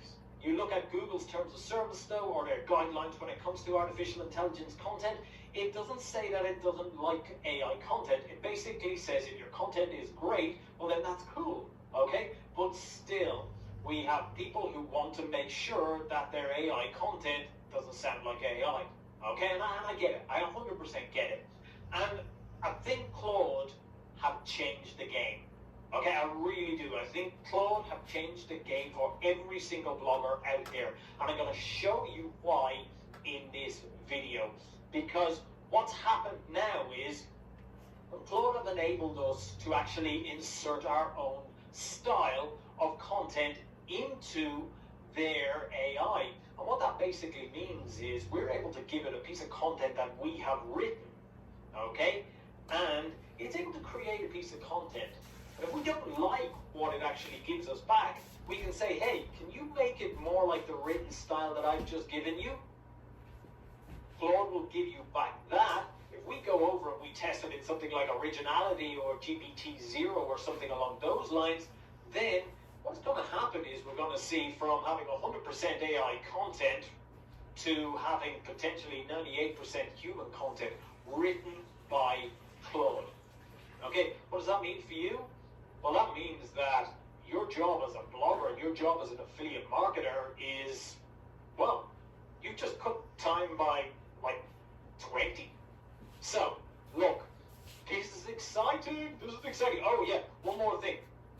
Stay until the last point as well. And I really mean this. And this is for those of you who may not be great writers in the first place, okay? I'm going to show you how you can become a great writer utilizing Claude to become that great writer, okay?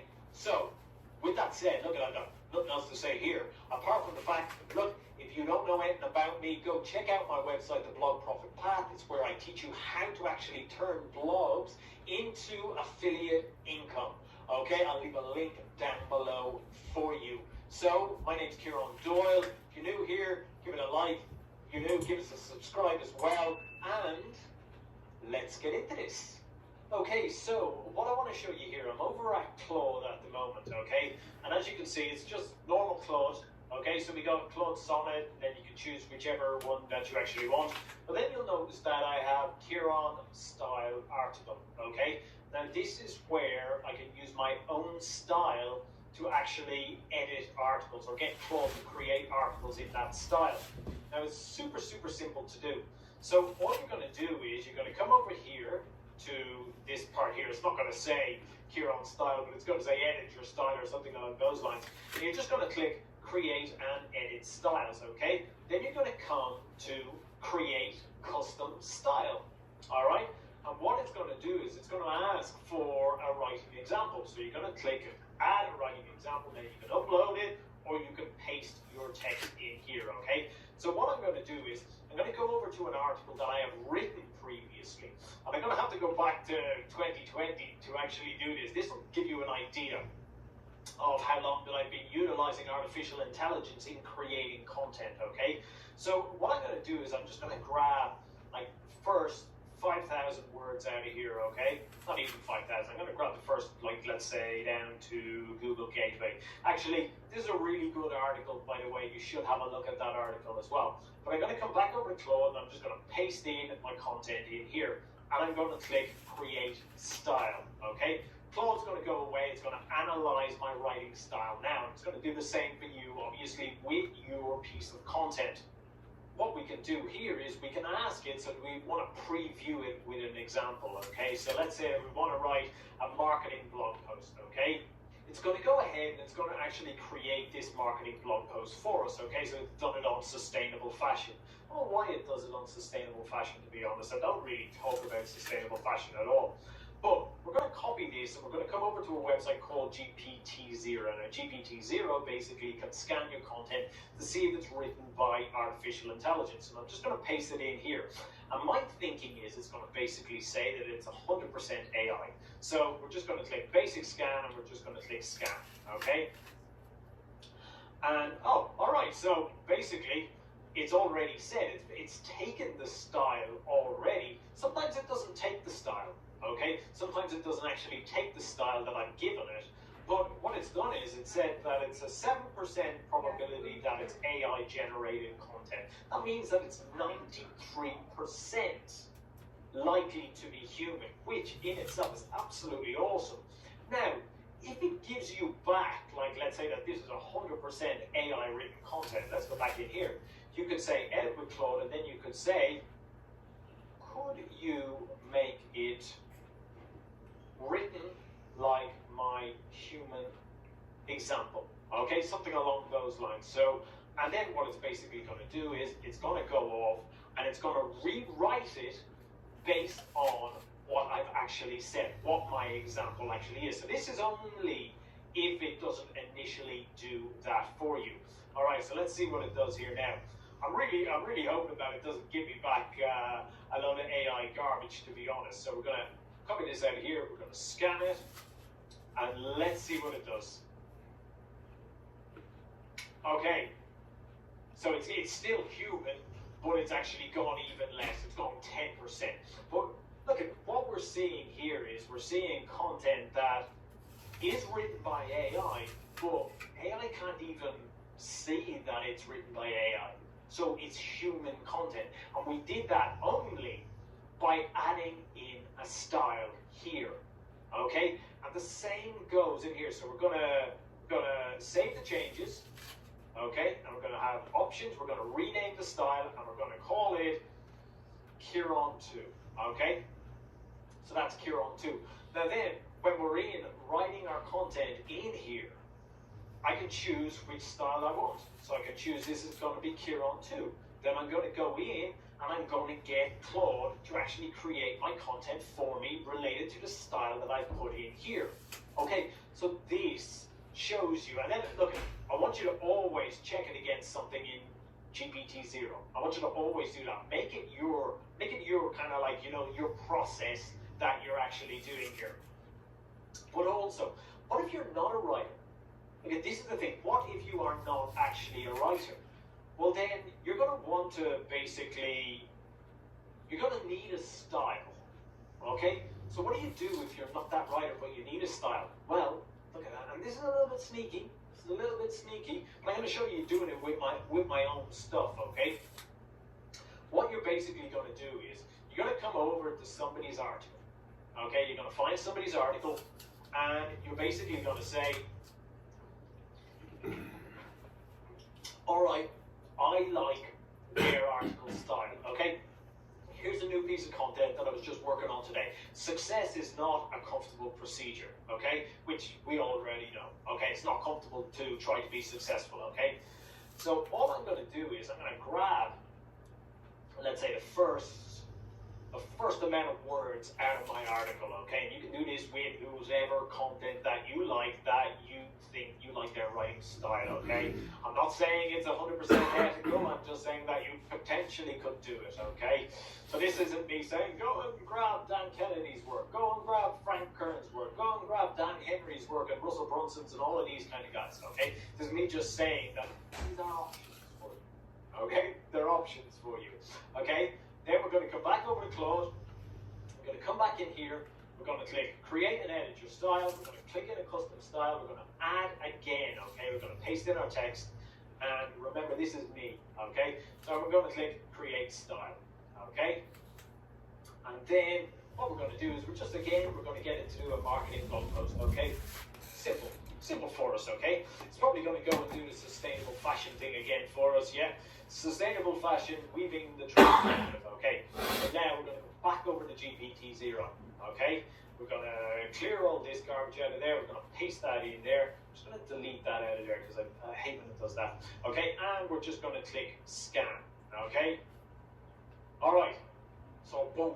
All right, so it's taken my content Alright, and it's given me back 5% probability that it's AI generated. That means that it's 95% human written content. Now, with anything like this, with any content like this, what are you going to do? Well, you got to edit it, guys, okay? So, sure, this is brilliant, okay? This is absolutely brilliant, and it's going to change your blogging game. But when you put it onto your website, guys, edit it, okay? Edit it, go through it. Well, that just means that your editing process is going to be so much quicker. Okay, it's going to be so much easier to actually do. So instead of your article actually taking an hour to edit, you can edit it in 5 minutes, 5 to 10 minutes. It's pretty much you have written Google fooling AI content that actually sounds like a human. So look, if you've enjoyed that, I hope you have. It's Claude is awesome, by the way. Claude is a brilliant AI. So if you found that enjoyable, if you found it exciting, you know, hit the like button. Let me know what you think in the comments. And if you're new here, please subscribe. My name's Kieran Doyle. This has been quite exciting. So talk to you in the next video.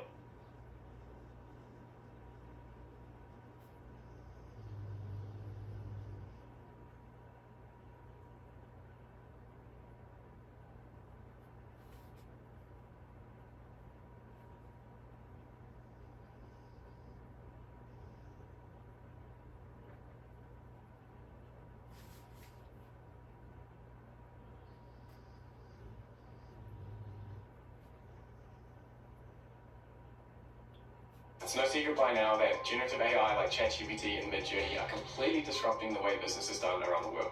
So today, I'm going to be pulling back the curtain on the 11 AI systems that top companies are using to get ahead of their competition and use generative AI technology to find a new position for them in the market hierarchy. And unlike most stuff in the AI space right now, this is not going to be speculative, hype rubbish. This is what's actually being sold successfully in our community right now to businesses who are looking to get ahead in the AI space. Of course, just quickly before we jump into things, if you are new to the channel and don't know who I am, my name is Liam Otley, and I'm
Welcome, warriors, to the Grim-Face community.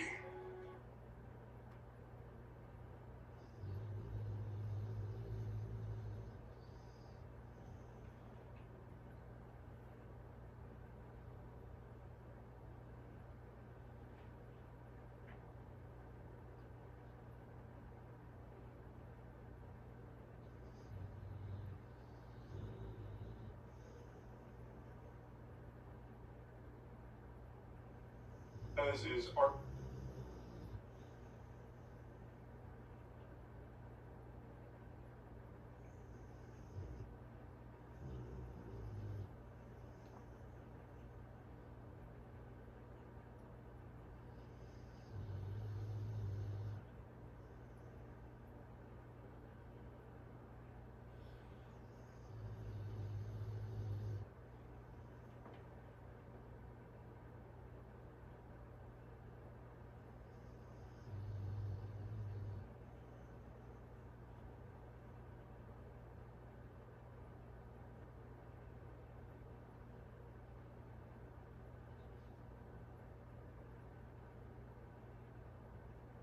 YouTube.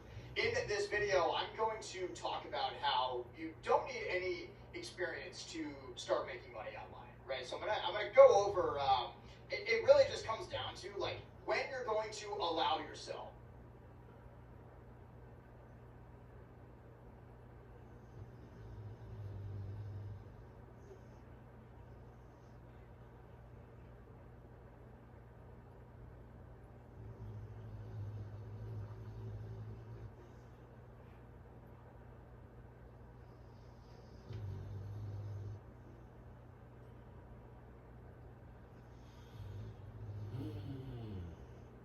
Nobody gives a f about you or me or anybody. They care about their own.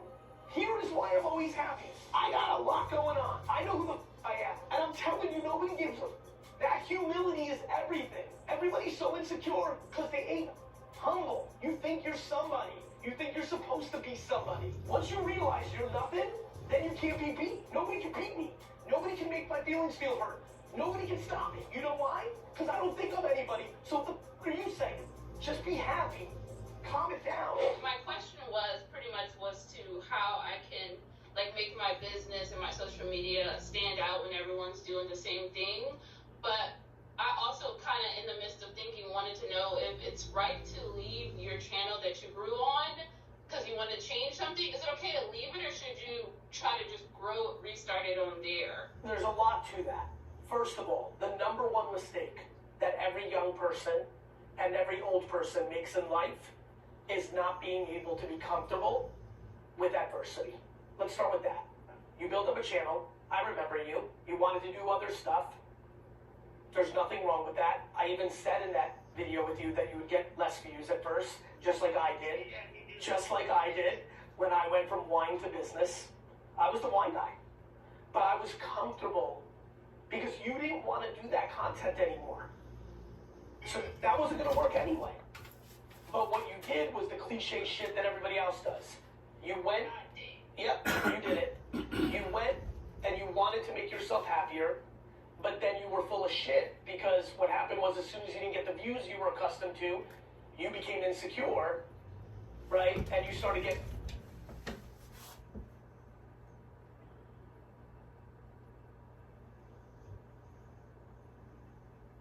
I'm breaking down exactly how I made over $300,000 on Instagram. I'll be going over my content strategy, my funnels, systems, everything.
Thumb for using Notebook LM. If your use case matches the following 3 criteria, Notebook LM will perform better than other AI tools. First, you have a very low tolerance for hallucination.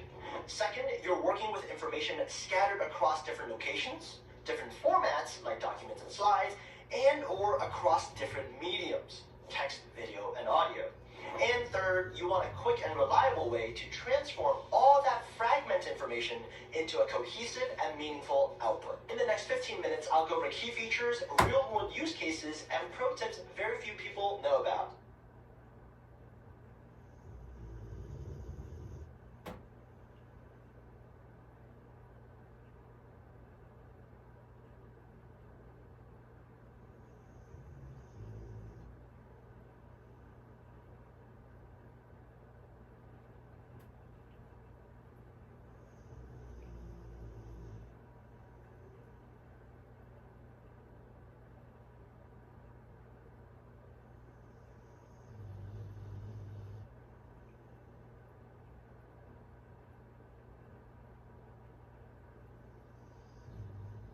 America, John Rush, on today. He's, first of all, an incredible Twitter follow, if you guys are on there on Twitter, on X, whatever you want to call it. He's a developer, entrepreneur, and has founded more than 30.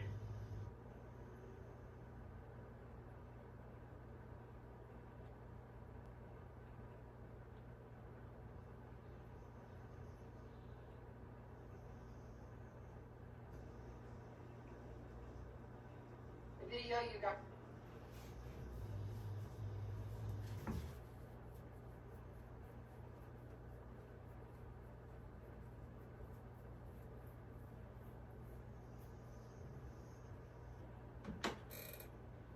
I'm breaking down exactly how I made over.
Welcome, warriors, to the Grimface community, a force growing stronger with every passing day.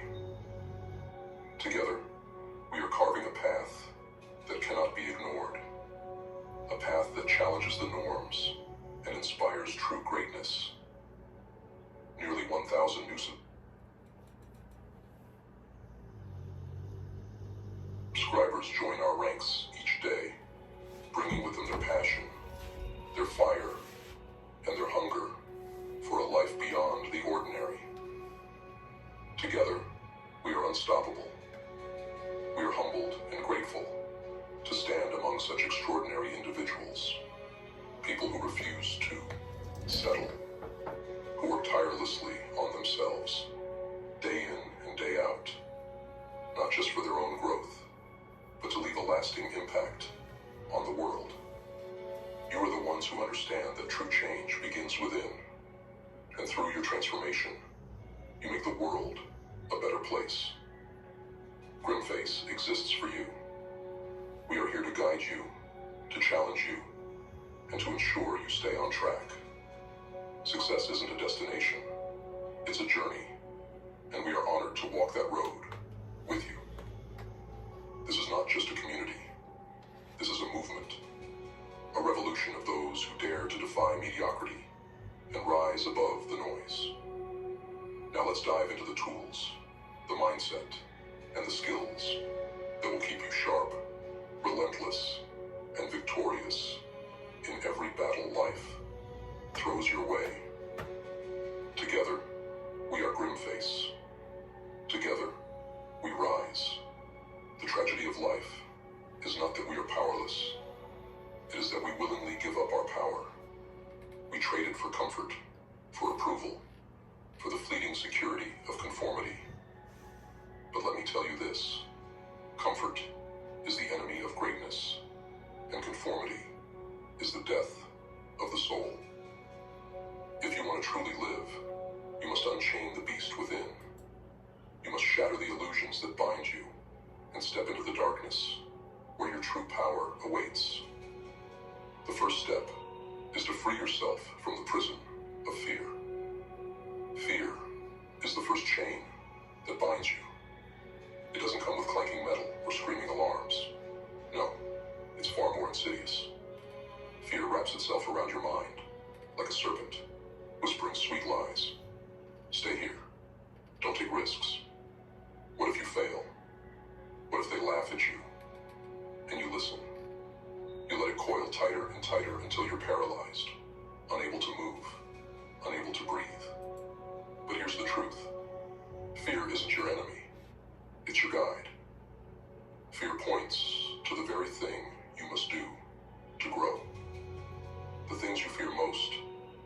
things that hold the keys to your freedom. Think about it. Why does the thought of stepping outside your comfort zone terrify you? Why does the idea of chasing your dreams make your chest tighten? Because fear knows that if you conquer it, you will become unstoppable. Fear guards the gates of greatness. It's a test, a challenge, a crucible.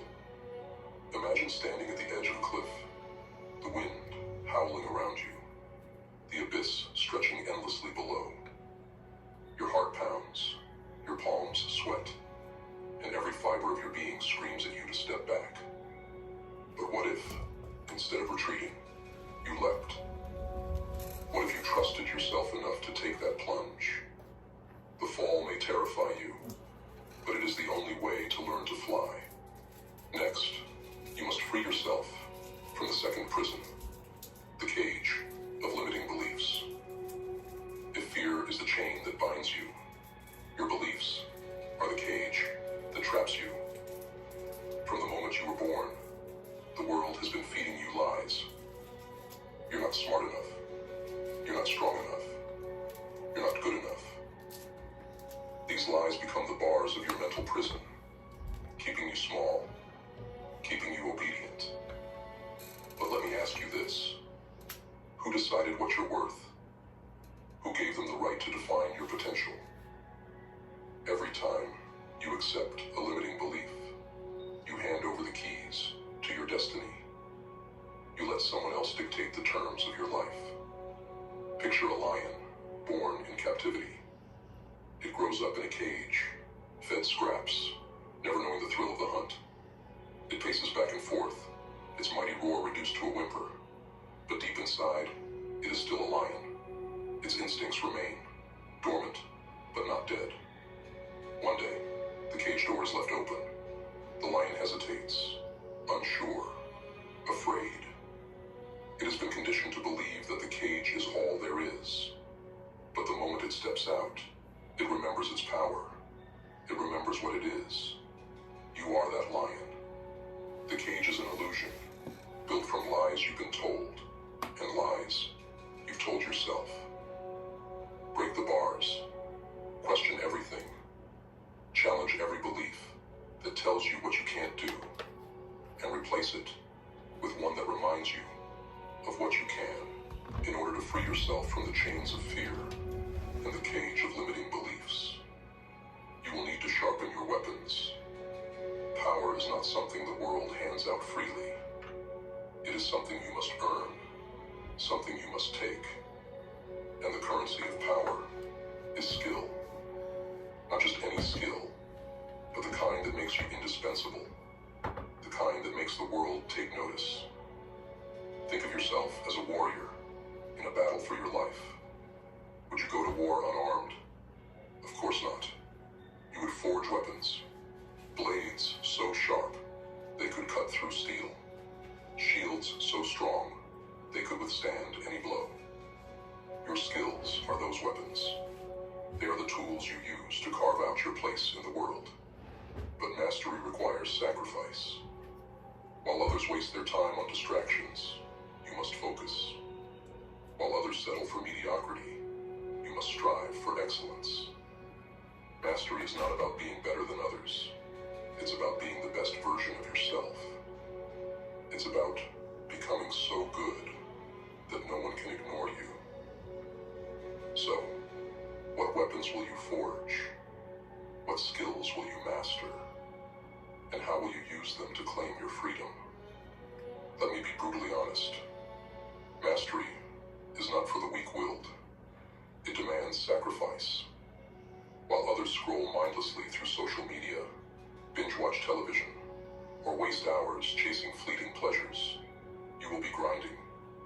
You will be failing, learning, refining, and failing again. It's not glamorous, it's not fun, but it's necessary. Consider the samurai who dedicated their entire lives to the art of the sword. Every cut, every stance, every movement was practiced relentlessly until it became second nature. That's the level of dedication mastery requires. You don't dabble in high-income high-income skills. You immerse yourself in them. You study them until they are etched into your very being. But the process doesn't stop there.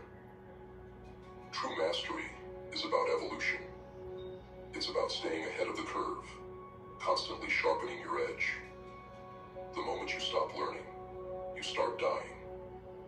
In a world that changes at breakneck speed, the only way to remain powerful is to remain adaptable. So ask yourself, are you willing to outwork, outlearn, and outlast everyone else? Skills are not just tools, they are currency. With the right skills, you can buy your freedom. You can negotiate your terms, control your time, and dictate your future. Without them, you are at the mercy of others, chained to their rules, their timelines, their expectations. Think of this. A person with no skills is a beggar, relying on the crumbs of opportunity thrown their way. A person with average skills is a worker, trading hours for dollars in a system that sees them as replaceable. But a person with high-income skills, they are a creator, a builder, a force to be reckoned with. They don't beg for opportunities, they create them. They don't work for the system, they shape it. High-income skills give you leverage. They allow you to say no to what doesn't serve you, and yes to what propels you forward. They put you in control. Isn't that what we all want? Control over our lives, our time, our destiny. Not all skills are created equal. Some are swords, sharp, precise, and deadly. These are the skills that strike fast, like negotiation, sales, or persuasion. They allow you to close deals, win opportunities, and turn no into yes. Others are shields, defensive yet equally essential. These are the skills that protect you, like financial literacy, strategic thinking, or risk management. Then there are the skills that are both sword and shield, the ones that elevate you to another plane. Communication, for example, is a weapon that can inspire nations, and a shield that deflects misunderstandings and conflict. Leadership is another, a force that drives teams forward and safeguards your vision. The question is, what weapons will you forge? Will you become the master negotiator who bends the rules of commerce in your favor? The visionary leader who inspires others to build empires? The strategist who sees, moves ahead of everyone else?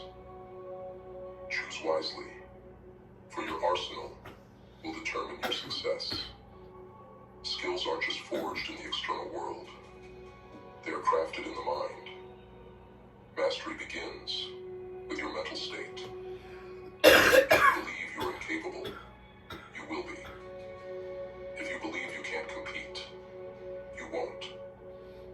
The forge of high-income skills is built on a foundation of self-discipline, confidence, and resilience. Every time you push through frustration, every time you resist the urge to quit, you are strengthening your mental forge. The fire of failure will test you, but it will also refine you. And when the time comes to wield your skills, you will not falter. You will strike with the precision of a master and the power of a force unstoppable. There is a cost to everything.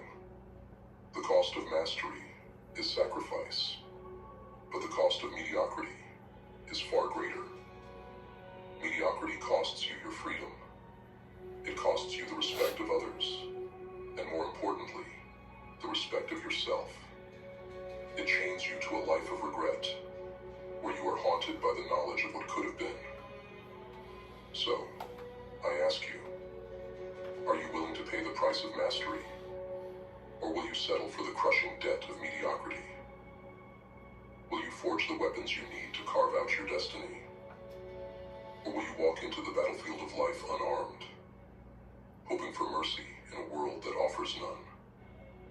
The path is clear. The choice is yours. Forge your weapons, master your skills, and step into the power that has always been within you. The world will not hand you freedom, wealth, or success. You must take it. And the only way to take it is to be so skilled, so valuable, and so unstoppable that the world has no choice but to bow to your will. You must then unlock the treasure within. Inside you lies a vault, locked tight, filled with unimaginable potential. It holds your dreams, your talents, your power. Most people die with that vault unopened, their potential wasted, their greatness unrealized. But you are not most people. You feel the weight of that vault, the pull of what lies inside. To unlock it, you must commit. You must devote yourself fully to your purpose, cutting out everything that does not serve you. Time is your most precious resource. Every second you waste is a theft from your future self. Guard it fiercely. Use it wisely. The world will try to distract you, to pull you away from your path. Don't let it. Focus. Prioritize. Execute. Ask yourself, what is worth your time? What is worth your life? And are you willing to sacrifice everything else to unlock your potential? This path is not for the faint of heart. It demands everything from you. Your time, your energy, your comfort. You will lose friends. You will face rejection. You will endure pain. But every sacrifice you make brings you closer to freedom. Think of the phoenix, consumed by flames, reduced to ashes, only to rise again, stronger and more powerful than before. That is the path you must walk. You must be willing to let the old you die so that the new you can be born. Sacrifice is not a curse. It is a toll. It is the price you pay for greatness. Are you willing to pay it? The final step is to unleash the beast. At the end of this journey, there is a door. Behind it lies the life you were born to live, the power you were meant to wield. The key to that door is already in your hands. It was forged in your struggles, shaped by your failures, and sharpened by your determination. So, the question remains, will you turn the key? Will you unchain the beast within and step into the life you were meant to live? Or will you remain in the cage, clinging to the illusion of safety, while the fire within you slowly burns out? The choice is yours. But know this, the world will not give you freedom, power, or greatness. You must take it. The beast within you is waiting.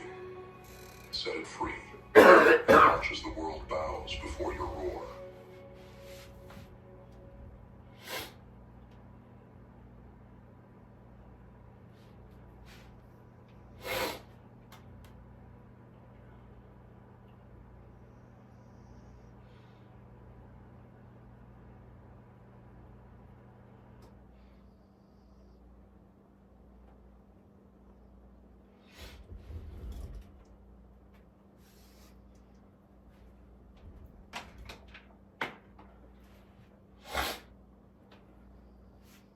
Let me tell you something most people don't want to hear. This world is not designed for you to succeed. The system wasn't built to lift you up, but to keep you in chains. The ones at the top want you to stay quiet, obedient, docile. They want you to swallow the story that your fate is written by someone else's hand, that your dreams are far too large for someone like you.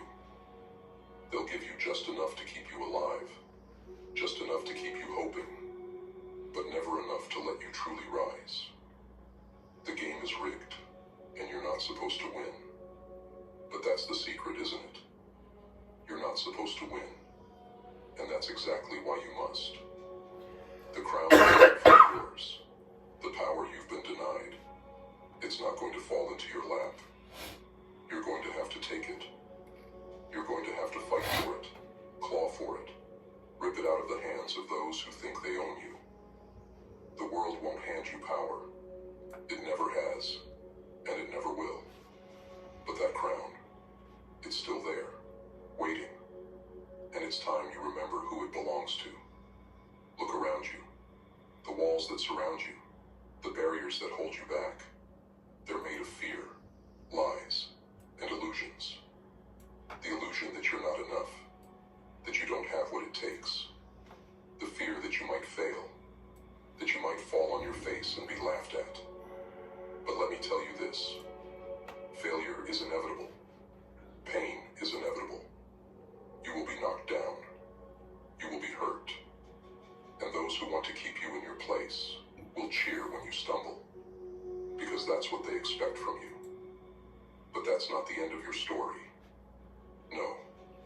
Every fall is a lesson. Every failure is a weapon, sharpened by experience, hardened by reality. The blows you take aren't meant to break you. They're meant to build you, to make you stronger, to prepare you for the moment you stand tall and reclaim what's yours. This world won't hand you power, but it can never stop you from taking it. Not if you're willing to bleed for it. The truth is harsh, and it's cold. No one's coming to save you. No miracle, no savior, no outstretched hand is going to lift you out of this struggle. You're on your own, and that's exactly what makes you dangerous. When you learn to rely on no one but yourself, when you understand that every ounce of strength must come from within, you become unstoppable. You become a force that the system fears. You become someone who can't be broken, because you know what it's like to be shattered and to put yourself back together, piece by piece. The world will throw everything it can at you. It will try to break your spirit, to convince you that you're powerless. It will tell you that you're nothing without their approval, without their validation. But those are lies. You've got to be willing to look those lies in the face and say, no more. You've got to stand up, even when your legs are shaking, even when your heart is heavy with doubt. You've got to find that fire inside you, that relentless drive that refuses to be extinguished. You have to understand that power is never given. It's taken. It's seized by those who are willing to fight for it, to endure the struggle, to embrace the pain that comes with the climb. It's taken by those who are willing to stand alone, to be misunderstood, to be ridiculed, and to keep going anyway. The world won't hand you power, but it can't stop you from taking it if you're willing to go to war for it.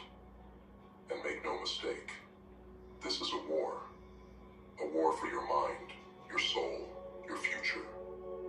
And the battlefield is right here, right now, in every decision you make, in every fear you face, in every time you refuse to give up.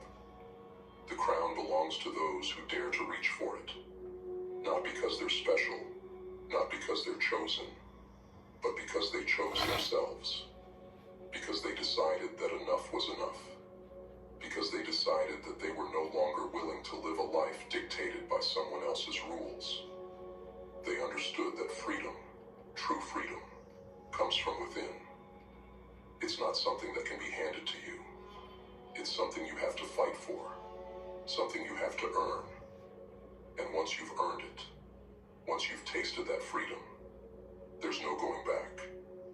There's no more settling, no more compromising, no more living small. You have to be willing to be uncomfortable, to step out into the unknown, to take risks, to face the possibility of failure head on. Because comfort is a cage. It's where dreams go to die. It's where potential is smothered under the weight of fear and complacency. If you want to reclaim your crown, you have to be willing to let go of comfort, to let go of the familiar, to let go of everything that holds you back. You have to be willing to step into the fire, to let it burn away everything that isn't real, everything that isn't you. Only then will you find out what you're truly made of. Only then will you find the strength to rise. And when you rise not just for yourself, but for everyone who's ever been told they weren't enough.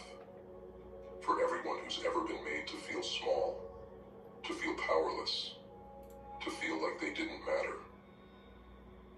rise to show them that it's possible. That no matter how many times you've been knocked down, no matter how many times you've been told no, no matter how many times you failed, you can still rise. You can still reclaim your crown. You can still take back your power. And that's what they fear the most.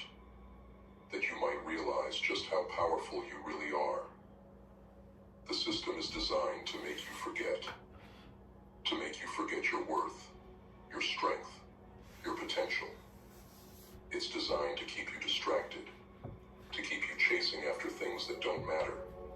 To keep you too busy, too tired, too afraid to fight back. But you have to remember. You have to remember who you are, where you come from, what you're capable of. You have to remember that you are not a pawn in someone else's game. You are the king, the queen, the ruler of your own life. And it's time to start acting like it. No one is going to hand you the life you want. No one is going to give you the power you need to change your circumstances. You have to take it. You have to demand it. You have to be willing to fight for it, even when it feels like the whole world is against you. You have to be willing to stand tall, even when the weight of the world is on your shoulders.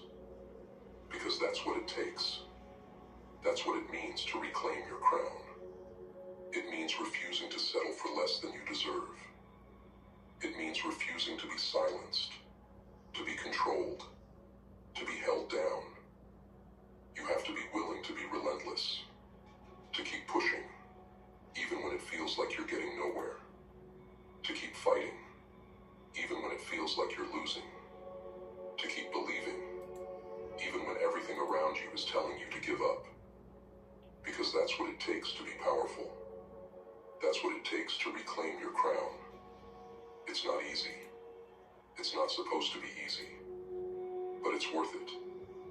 Because the moment you decide to take back your power, the moment you decide to rise, to fight, to claim what's yours, everything changes. You change. And once you change, the world around you has no choice but to change as well. So rise. Rise and reclaim your crown. Not because anyone gave you permission, but because it's yours by right. Rise because you deserve more. Rise because you are more. Rise because the world needs to see what true power looks like. The world may never hand you power, but that's what makes taking it so much sweeter. You are not defined by their limits, their expectations, their rules. You are defined by your will, your resilience, your hunger to be more, to take more, to live on your terms.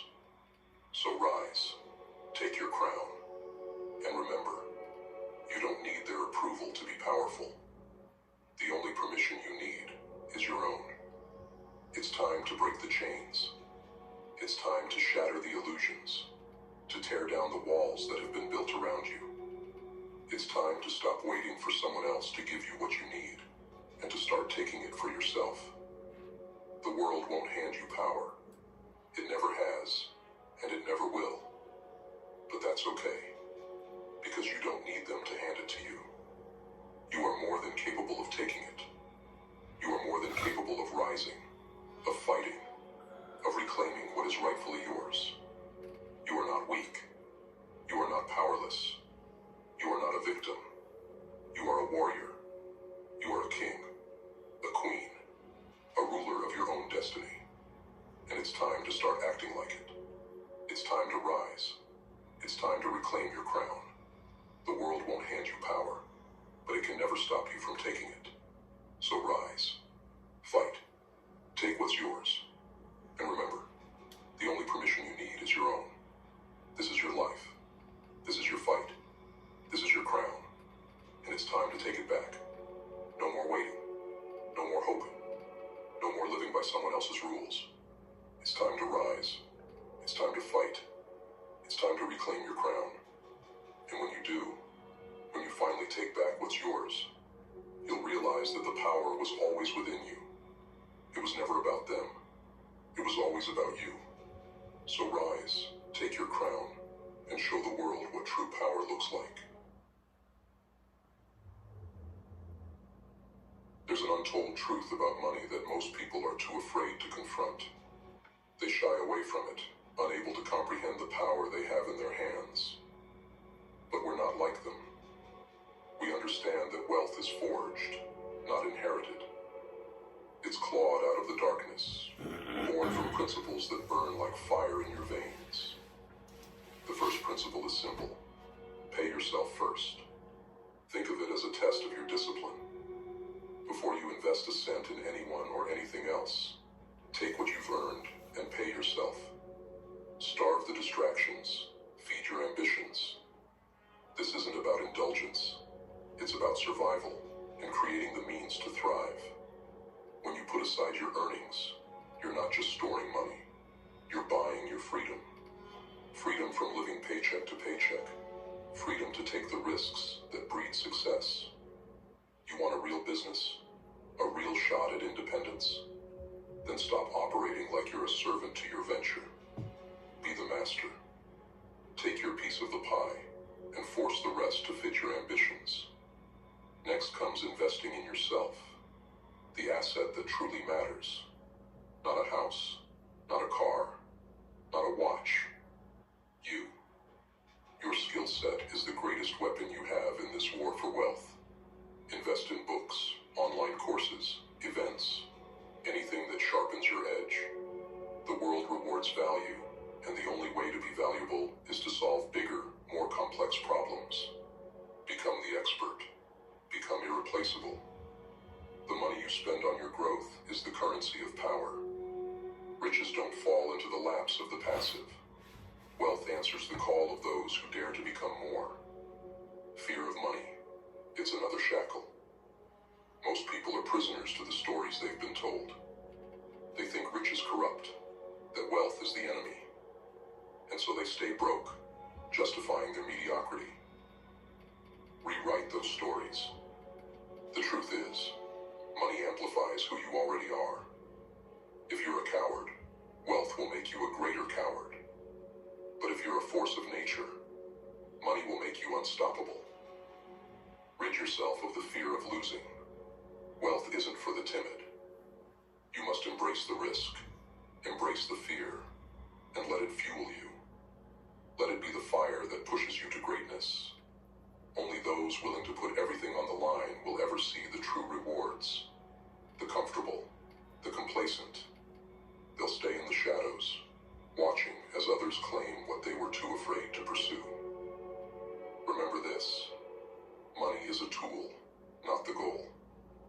Too many people lose their way once they hit that financial milestone. They drift, purposeless, thinking the point was to be rich. But it's not. The point is what you do with it. Money is the fuel for your mission, not the destination. It's the weapon in your hands, the hammer with which you build your legacy. You are not here to merely exist in wealth. You are here to conquer, to create, to elevate. Wealth without purpose is an empty existence.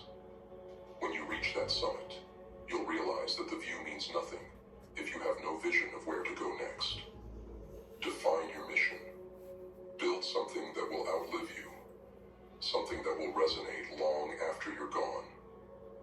True wealth is in the impact you make, in the legacy you leave behind. Spend money to save time. Time is the only resource you can never get back, and yet, the broke waste it, like they've got an endless supply. You need to spend wisely. Buy back your time, so you can become more. Delegate, automate, eliminate anything that steals away your precious hours without return. $1,000,000 empires aren't built on $10 tasks. Focus on growth. Focus on the moves that change the game. And watch as you transcend what you thought possible. Every hour you waste on meaningless tasks is an hour stolen from your potential. The rich understand this. They buy back their time so they can focus on what truly matters. They understand that time is the real currency of power. The poor try to save money by doing everything themselves, but in the process, they They squander the one thing they can never replace. Be willing to be incompetent. Don't get trapped doing everything just because you can. The greatest weakness you have is thinking you need to control it all. True wealth comes from letting go, from empowering others to create value for you. Build a team that moves with your vision, and free yourself to focus on what only you can do. Lead. Too many self-proclaimed leaders end up shackled to their own ventures because they can't bear to trust anyone else. Remember, the smartest person in the room isn't always the richest. It's the one who dared to let others shine. Trust is power. Delegation is strength. You can't be everywhere at once. And if you try, you will fail. Let others rise. Let others take the helm. And watch as your empire grows beyond what you could ever achieve alone. The secret to real success is knowing when to step back and let the system you've built run itself. And finally, your network is your net worth. Surround yourself with those who inspire, who challenge, who push you forward. Cut away the dead weight, the doubters, the anchors, the ones who are too comfortable being ordinary. You are a product of those whose voices you let influence your thoughts. Choose wisely. The people you surround yourself with are either your greatest asset or your greatest liability. Find those who burn with the same fire you do, those who see the world as you do, as a place to be conquered, not endured. And when you find them, hold on to them. Together, you are unstoppable. Alone, you may struggle, but with the right people by your side, you will thrive. Remember, true allies are rare. Most people are content with mediocrity, but you are not most people. And above all, clarify your purpose. Without purpose, money is meaningless. A purposeless life, no matter how wealthy, is a prison of its own. Define your mission. Make it burn in your soul until it's the only thing that keeps you alive. Wealth isn't just about numbers in your bank account. It's about who you become in the pursuit. The grind, the hustle, the endless sacrifice, all of it is nothing without a why. Purpose turns hardship into fuel, turns labor into mission, turns a life into a legend. Your purpose is the reason you fight, the reason you rise when you fall, the reason you push when the world is trying to break you. Purpose is the difference between those who quit and those who endure. It is the light in the darkness, the fire that keeps you going when everything else seems lost. Without it, you are nothing but a hollow shell. So tell me, what are you building? What's your temple? Decide, then chase it with everything you've got. Because without purpose, you're just another drifter. But with it, you're unstoppable. Build something that matters. Build something that outlasts you. Let the world know you were here. Let your actions echo through time. Wealth is not just a number. It's the power to leave a mark, to shape reality, to defy the odds, and create something extraordinary. Let your purpose be the compass that guides you through the storms, the fire that burns through every obstacle, the force that drives you when everyone else has given up. The world will try to break you. It will throw obstacles in your path, test your resolve, and try to grind you down. But if your purpose is clear, nothing will stop you. Not fear, not doubt, not failure. With purpose, you rise, you fight, you conquer. This is the untold truth about money. It's not about luxury or comfort. It's about power, about freedom, about the ability to shape your destiny. It's about becoming more than what you are, about pushing past every limit that tries to contain you. Money is the tool, but you are the architect. Your life is your masterpiece, crafted with intention, with fire, with relentless ambition. Refuse to settle for less. Refuse to be ordinary. The world belongs to those who dare to take it. So go.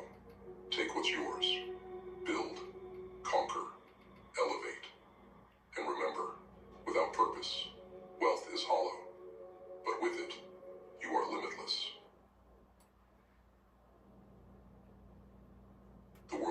is ruthless, cold, and unforgiving. It doesn't care about your hopes, your dreams, or your comfort. It's indifferent to your struggles. And that is why you need to become something more, something sharper, something relentless. Today we're talking about the art of ruthlessness. Life demands sacrifices, and the question is, are you willing to make them? Most people cling to the comfortable, to what they know, even if it's dragging them down. They refuse to let go of relationships that drain them, habits that weaken them, or thoughts that keep them small. They coddle the very things that make them powerless, holding them close, letting them grow roots, until those things become chains that choke the life out of them. You need to be ruthless. Cut out what doesn't serve you. Let it go, and do it without hesitation, without second guessing. There is no room for sentimentality when you are fighting to rise above the odds. Ruthlessness isn't cruelty, it's clarity. It's about recognizing what's standing in your way, what's been sucking away your energy, consuming your time, dulling your blade, and having the courage to sever it. It's about focusing on what matters most and giving it everything you've got. If it doesn't serve your growth, if it doesn't ignite your fire, if it doesn't add to your strength, then it's dead weight. And you cannot afford to carry dead weight when you are climbing a mountain. To implement this in your life, start by making a list of everything that takes up your time and energy. Categorize them: relationships, habits, commitments, thoughts. Be brutally honest with yourself. Does this relationship empower you, or does it drain you? Does this habit make you stronger, or does it hold you back? If the answer is anything less than a resounding yes, cut it out. This is not easy work, but it is essential. Start small if you need to. Remove one habit or one commitment that doesn't serve you. Watch how your energy shifts.